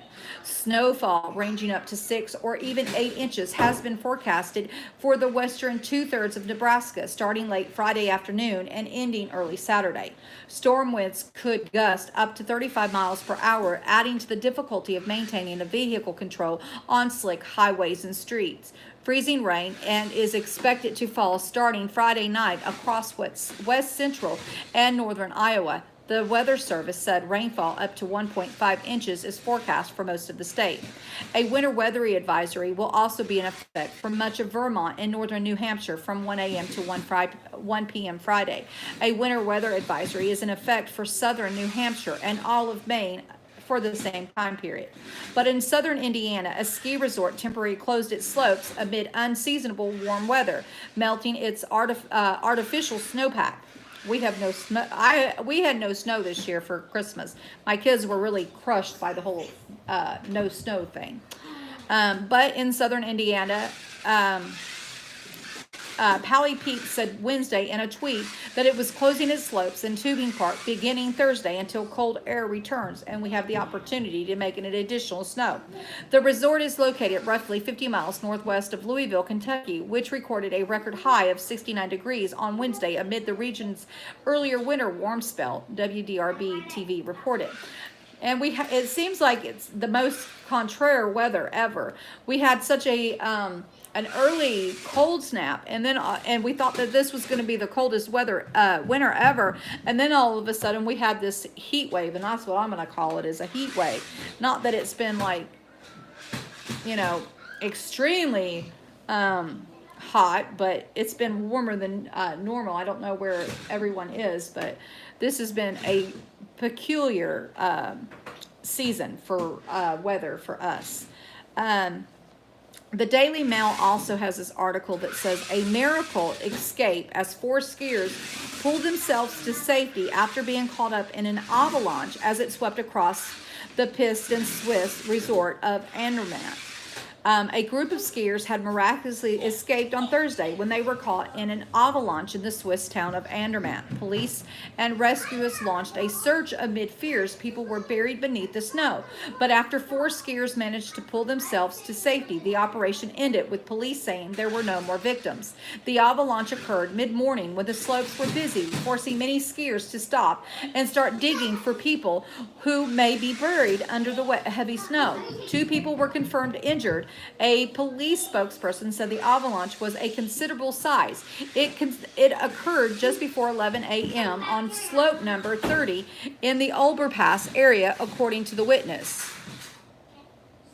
Take that downstairs, please. It is not known how many skiers, if any, remained buried under the avalanche of debris, but a video shows dozens of skiers being caught in an avalanche that started high up in the mountain in an unpisted area that hid an open piste. Rescuers will continue searching until the debris is totally clear. And you should just see, I'm going to show you this picture of snow. It's just crazy, guys. But of course, you expect snow in the Swiss Alps. At least I do.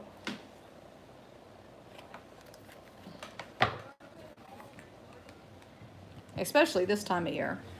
And avalanches happen, so you just got to be careful. Let's see.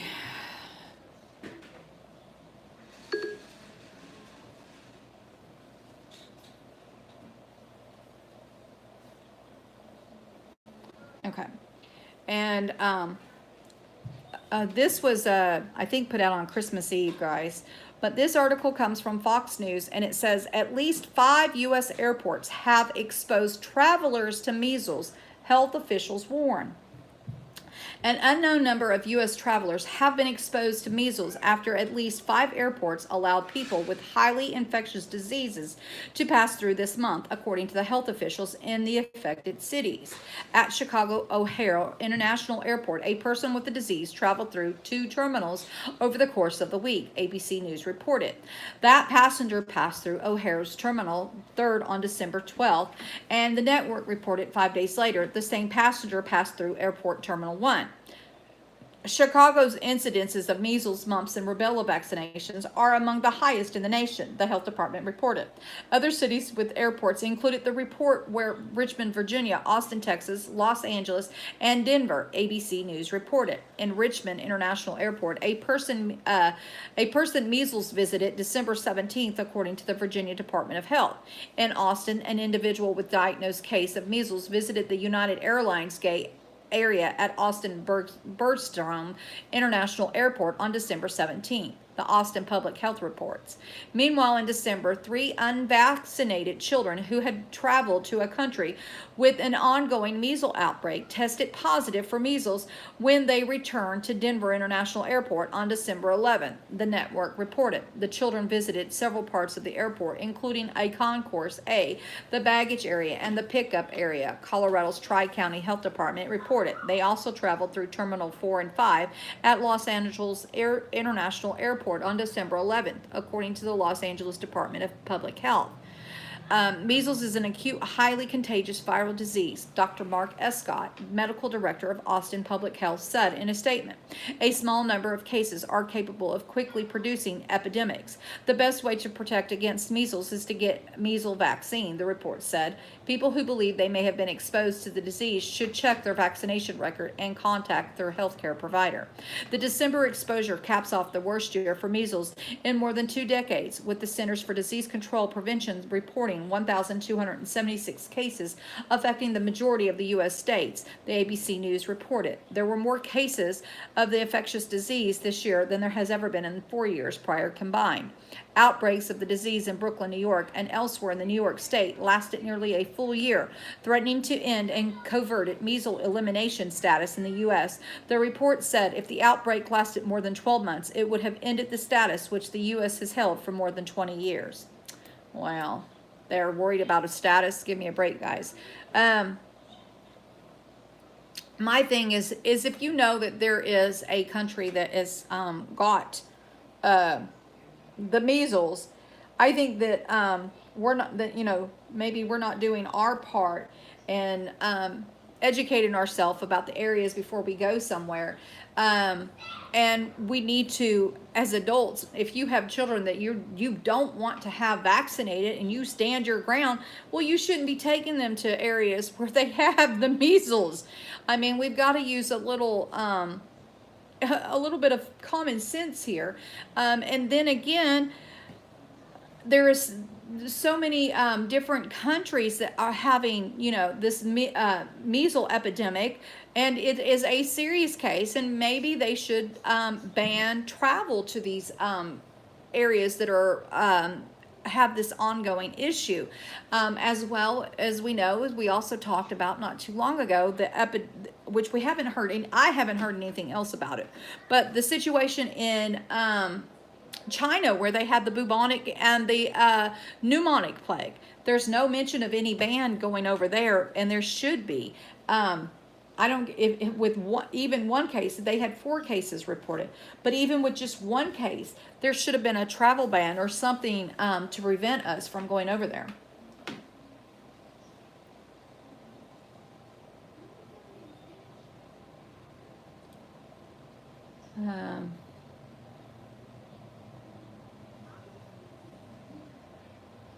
Uh-oh. I know, Drain. Well, that's what happens whenever I don't cover the news for a couple of days, and then I have to try to get it all in and there's some stories I won't cover because it is after 8 o'clock. But I'm going to read you the headlines, and I'm going to let you know again that it is in, and it's even, and the situation in Congo is extremely bad. You're exactly right, Matten. Exactly right. Okay, so then we have this article from Fox Business News that the Pentagon warns that take-home DNA kits pose a security risk. Report. The take-home DNA kits that help identify family members, potential health risks, or your genetic racial heritage could pose a security risk to the U.S. service members, according to an internal Pentagon memo. These DTC genetic and could expose personal genetic information and potentially create unintended security consequences and increase risk to the joint force and mission. Joseph D. Kernan, Undersecretary of Defense for Intelligence, and James N. Stewart, Acting Undersecretary of Defense for Personnel and Readiness, wrote, referring to the direct to consumer test. The memo obtained by Yahoo News warned service members using this kit because they are unregulated and could provide inaccurate health assessments, and that there is a growing concern about how genetic information could be used for mass surveillance and tracking individuals. The memo is primarily focused on health assessments because service members have an obligation to report changes in their health, and the test can reveal that a person is at risk for certain diseases such as cancer or diabetes. The DDC genetic tests that provide health information have varying levels of validity, and many are not reviewed by the Food and Drug Administrations before they are offered, meaning that they may be sold without independent analysis to verify claims of the seller, to the memo states. The Department of Defense did not immediately respond to the request for comment. Two of the most popular kits, 23andMe and Ancestry, both offer health-related information about the person submitting a sample. 23andMe, which has options priced at $79, $299, and $499, can test for traits like eye color and ice cream flavor preferences and disposition for certain cancers, blood sugar regulation, and cholesterol. Ancestry, which has been focused on family trees, also offers health information. The websites for each have disclaimers warning that the tests are not diagnostic tools in of themselves. But 23andMe claims its tests are 99% accurate, and if only company offering tests that have gone through the FDA review. According to the company's spokesperson, and the sample provided can ask for their sample to be destroyed, and the company has several layers of security that restrict customers' information within the company. Likewise, Ancestry does not share customer DNA data with the insurer's employers or third-party marketers, a spokesperson said in an email, and it shares DNA information with law enforcement only if compelled by a court order or a warrant. The memo does not state that the genetic DNA, the data collected by consumer tests are being misused, but it does raise the concern that genetic information is being collected for questionable purposes in general. Countries like China and the United States are developing tools that could build what a person may look like from a sample of their DNA, according to the New York Times. In China, the concerns that our technology is being developed to help suppress ethnic and religious minorities, and that the DNA rendered face could be an input into facial recognition technology. Moreover, there is an increased concern that scientific community, that outside parties are exploiting the use of genetic data for questionable purposes, including mass surveillance and the ability to track individuals without authorization or awareness, the defense memo states. So again, don't be giving out your DNA. And I believe we've already discovered this, and discussed this. Oh, that's gross, Jane.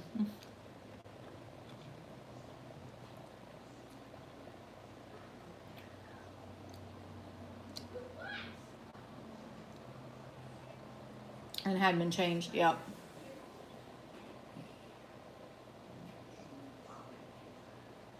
And it does, Grace. It surely does, honey. Let's see.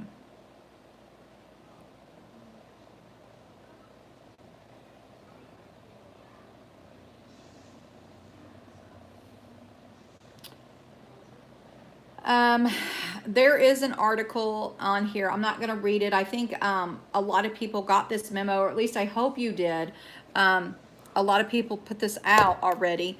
And this is just another article that talks about the Walmart, Trader Joe's, Costco, and Kroger egg products have been recalled after being linked to a deadly listeria outbreak. And so it says there's more than 30 brands. And again, this article is in the Wixit. It's going to be under headlines, I do believe. if you're interested in reading that about the egg recall. This here article I kind of thought was kind of crazy. Um, we were just talking, my mom, we had a conversation just the other day about this, and then there's this in the newspaper the next day. It's funny as all I don't know what, but it says guards at a troubled New York jail find weed, cigarettes, cell phones, cords, and a barbecue sauce hidden in a shower vent as smuggled phone video emerges of inmates dancing and rapping. A contraband search conducted at a Manhattan detention complex yielded a massive haul of weed, cigarettes, cell phones, electrical cords, and even barbecue sauce. Authorities found the contraband in a ceiling vent in an inmate shower area of the lower Manhattan facility of the New York Daily News. Reports, including the stash, were the pack of Newports, a lighter, a vape pen, numerous iPhones, some 5 ounces of cannabis, Lucy's, cell phones, chargers, and even barbecue sauce. The barbecue sauce was an 18-ounce bottle of Kraft sweet brown sugar barbecue sauce. The inmates used the warmers that warm up the food to make special barbecue chicken, said Fitzgerald David, a retired corrections officer. They use it to flavor up their chicken on Chicken Day. David added that the inmates have to get initiative to add flavor to the bland chicken. They get it from their facility. If you put on the electric warmers for a long period of time, it cooks even more. It'll brown the meat. Make it like fried chicken, David added. Somebody had to bring that to them. There's no way in the hell an inmate can get an effing barbecue sauce in jail unless someone brings it to them. The seizure comes a day after reports of the Department of Corrections investigating a video of several inmates dancing and rapping in a cell in the Tombs. This video was posted on Instagram last week, according to the DOC Insider. But according to a spokesperson for the DOC, investigations are trying to determine when the video was first posted. Inside city jails phones are strictly prohibited as they are used to intimidate witnesses and facilitate the running of contraband. So it looks like they were just having a good old party in New York and Manhattan there, y'all. What you can get away with in jail, right? In the discussion we were having, my mom has a friend that works in the Tennessee correction facilities, and she says that there's more drugs in those facilities than there is out on the streets, and so that's where the comment came from. And then I saw that article and I about cracked up. Just because it kind of proves what she said. According to the Daily Mail also, it says most drones will be tracked in the U.S. airspace under proposed new regulation as companies like the UPS and Amazon get a green light to use unmanned aerial vehicles for delivering goods. The top U.S. aviation regulator on Thursday proposed a rule that would allow a remote tracking of most drones in U.S. airspace. The Federal Aviation Administration, or the FAA, said the proposed rule would require all drones operating in the United States to be compliant within 3 years. The news comes after many companies, including Amazon and the United Parcel Service, have received approval to operate or experiment with drone delivery services. In 2016, Congress directed to the FAA to issue regulations or guidance by July 2018 to permit the public, the FAA, law enforcement, and others to remotely track and identify drones and their operators during flight. This year has seen many companies take to the skies in official and experimental drone deliveries. The United Parcel Service said that the October that it won the government's first full approval to operate a drone airline, which gave it a lead in the nascent drone delivery business over rivals Amazon and the Alphabet and Corp. Just last month, the package company and its partner CVS completed the first commercial medical drone delivery in the U.S. Using an M2 drone, the prescription were lowered down to separate destinations via a cable while the unmanned aerial vehicle hovered 20 feet above each home. The UPS and CVS carried out 2 flights on Friday, November 1st. Both dropped off prescriptions to paying customers in Cary, North Carolina.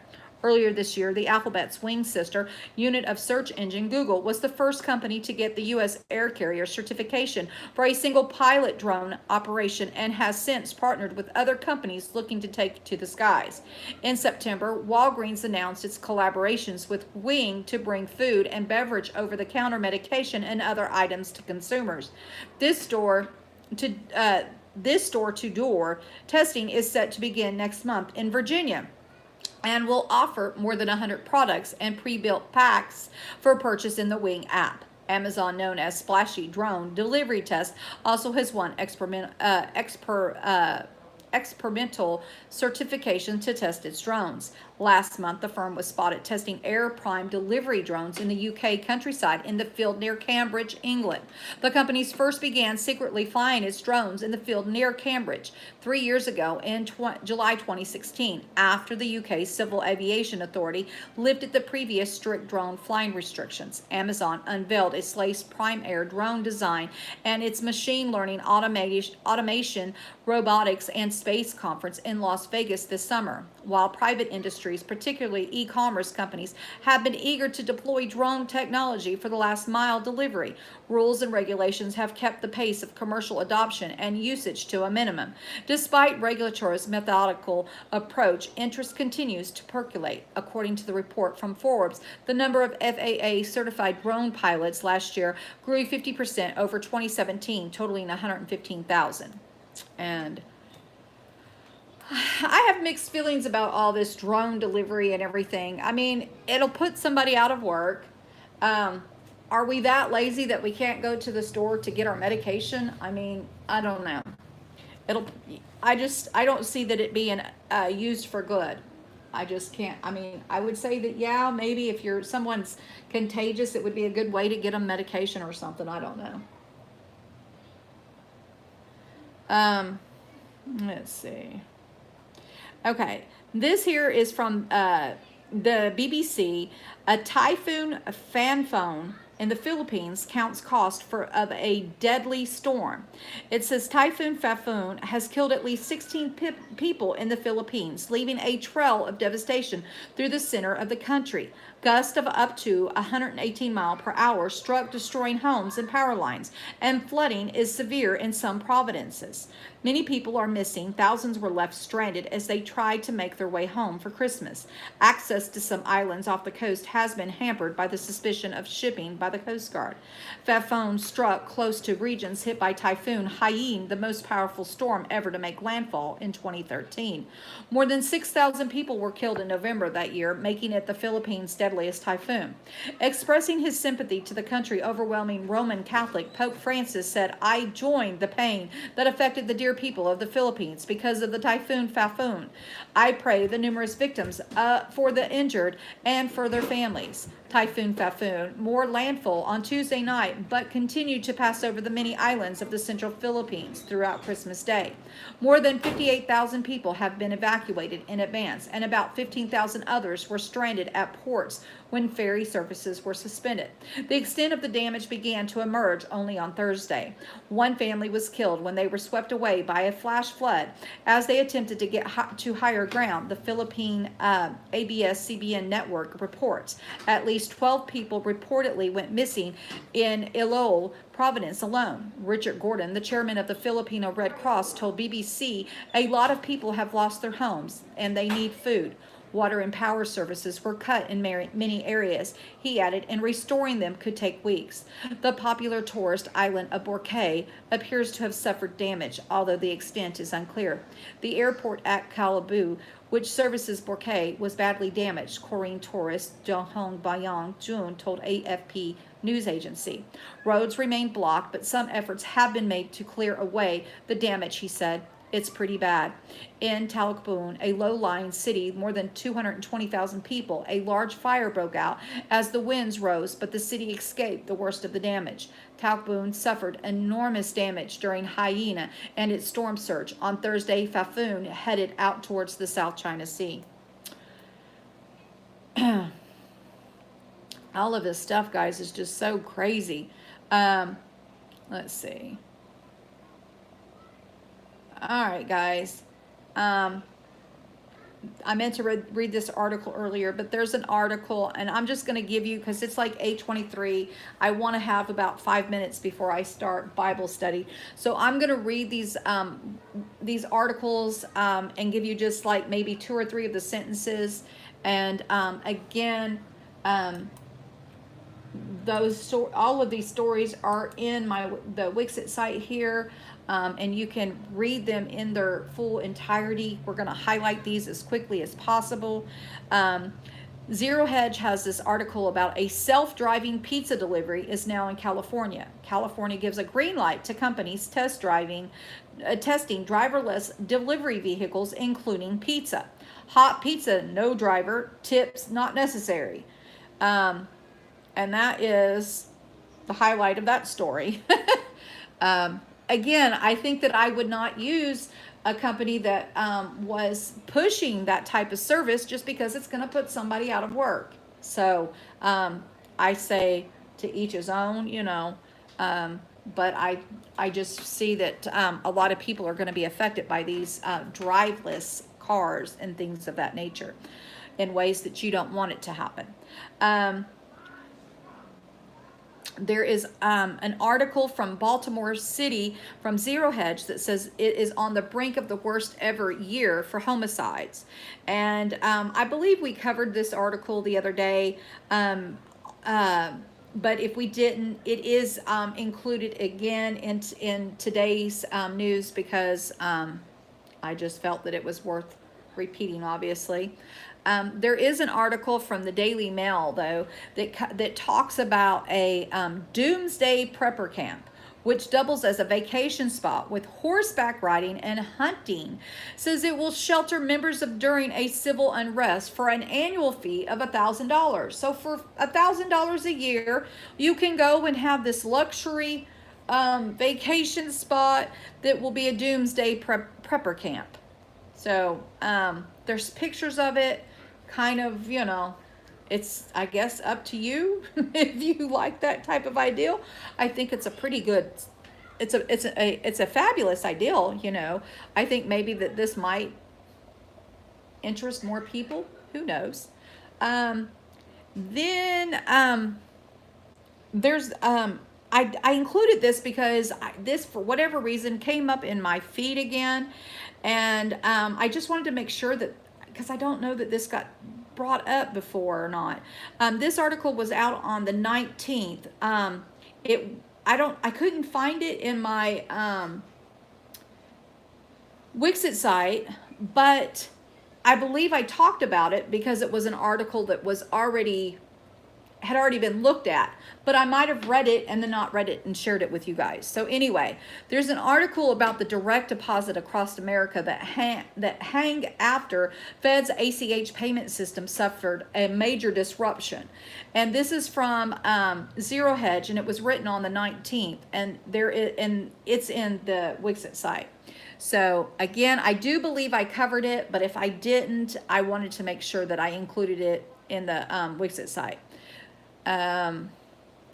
Trump, according from The Hill, the Trump administration shuts down pollution tracking map. A federal database tracking pollution in the United States was retired earlier this month, drawing criticism from environmental advocates. It says an inactive map hosted by the National Library of Medicine and accessible to the public allowed users to track pollution producing factories and other environmental concerns such as Superfund cleanup sites. However, on December 16th, all links to the application on the NLM's website were deprecated following an announcement from the agency in September notifying users that the site would be retired. So you can no longer go to that site to track pollution or get updates. There is also an article in the Wixit site that you might want to read. And of course, it's all about the election crap, that all this stuff that's going on, but it's a really good read. It says that the great cover-up, the biggest scandal in American history, and it's Joe DiVaggio has been talking about the seditious plot to overturn the 2016 election for at least a year, maybe longer. And again, I do believe that this is seditious or treason, either way you want to look at it. But I do have this article. It is in the Wexit site, and I do hope you guys will check it out. I might save it. It was written on the 24th, and I might read it tomorrow, but it is already in the Wixit site, though, guys. There's also an article from the IG from Brett Barr that says the IG report reveals that Steele funneled claims through John McCain after the FBI dropped him. So this, the corruption, the investigation is still ongoing, clearly, and they're revealing people that participated in all of this stuff. And again, you know, McCain, God rest his soul, is no longer with us, so he will never be able to answer for his part in all of this corruption, and I think is sad. And so there's that article there. There's also an article from the Federalist that talks about a liberal order that seeks to shut down Christian charities doesn't deserve to survive.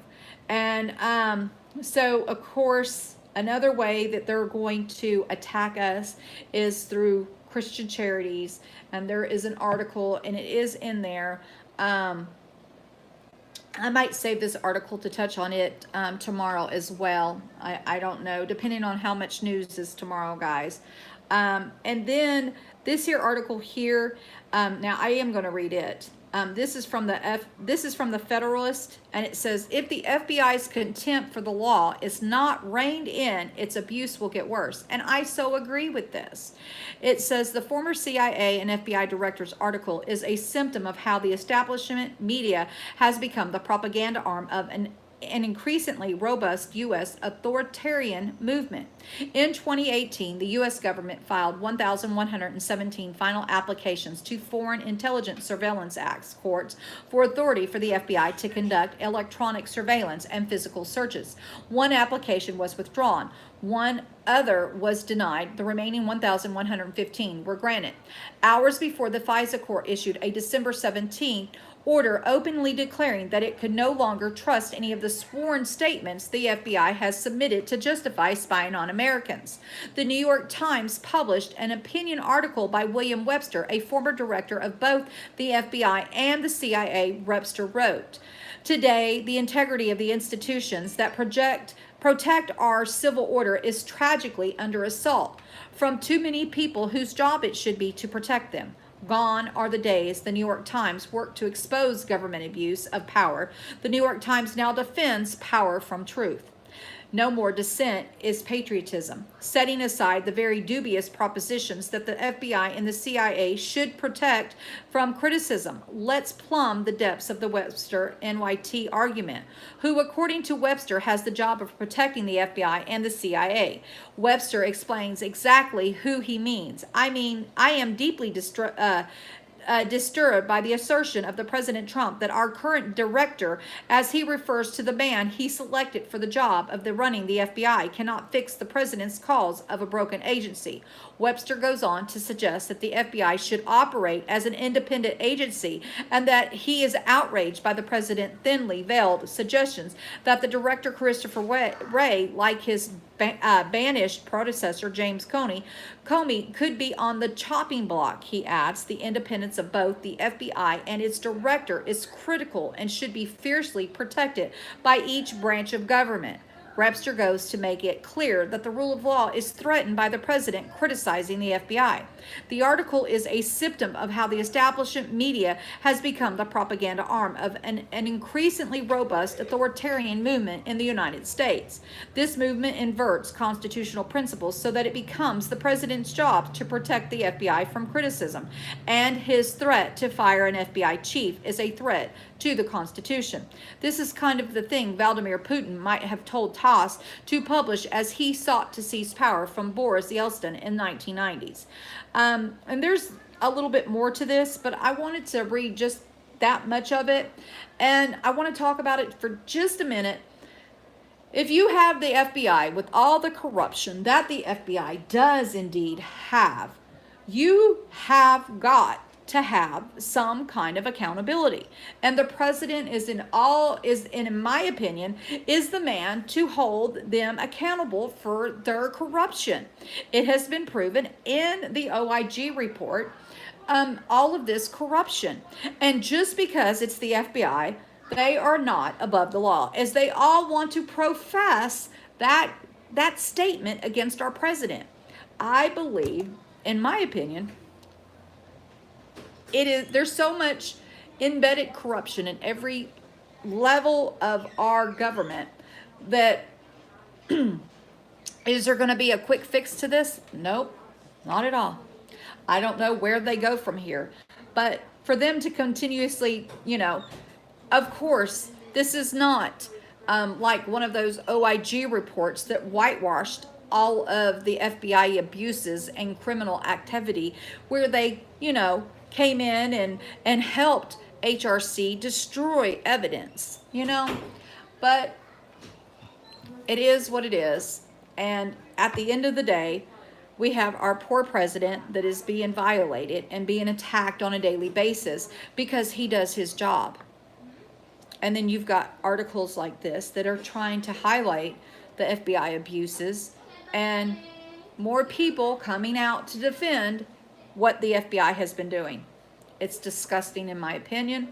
And I just hope that people are really, truly paying attention to everything that is ongoing. And it's just sad. It truly is sad, guys. Anyway, that will conclude all of my headlines. It's 8:35. Give me 5 minutes and we will go live. I'm not going to set up a precursor. I'm going to go live right at 8:40 to start Bible study. So I hope to see everybody in about 5 minutes. And if not, I do hope to see, I'm hoping Marf goes live tonight. I'm not sure. I hope to see everybody in Marf later tonight. Thank you, Scan. I hope you guys are all having a blessed time. And if you guys are traveling home, I hope everybody has safe travels. But I do hope to see everybody in Marf or in another person's stream tonight. And if not, I hope to see you guys here tomorrow at 5 o'clock. And like I said, in 5 minutes, we'll have Bible study. I'll see you in 5. Bye.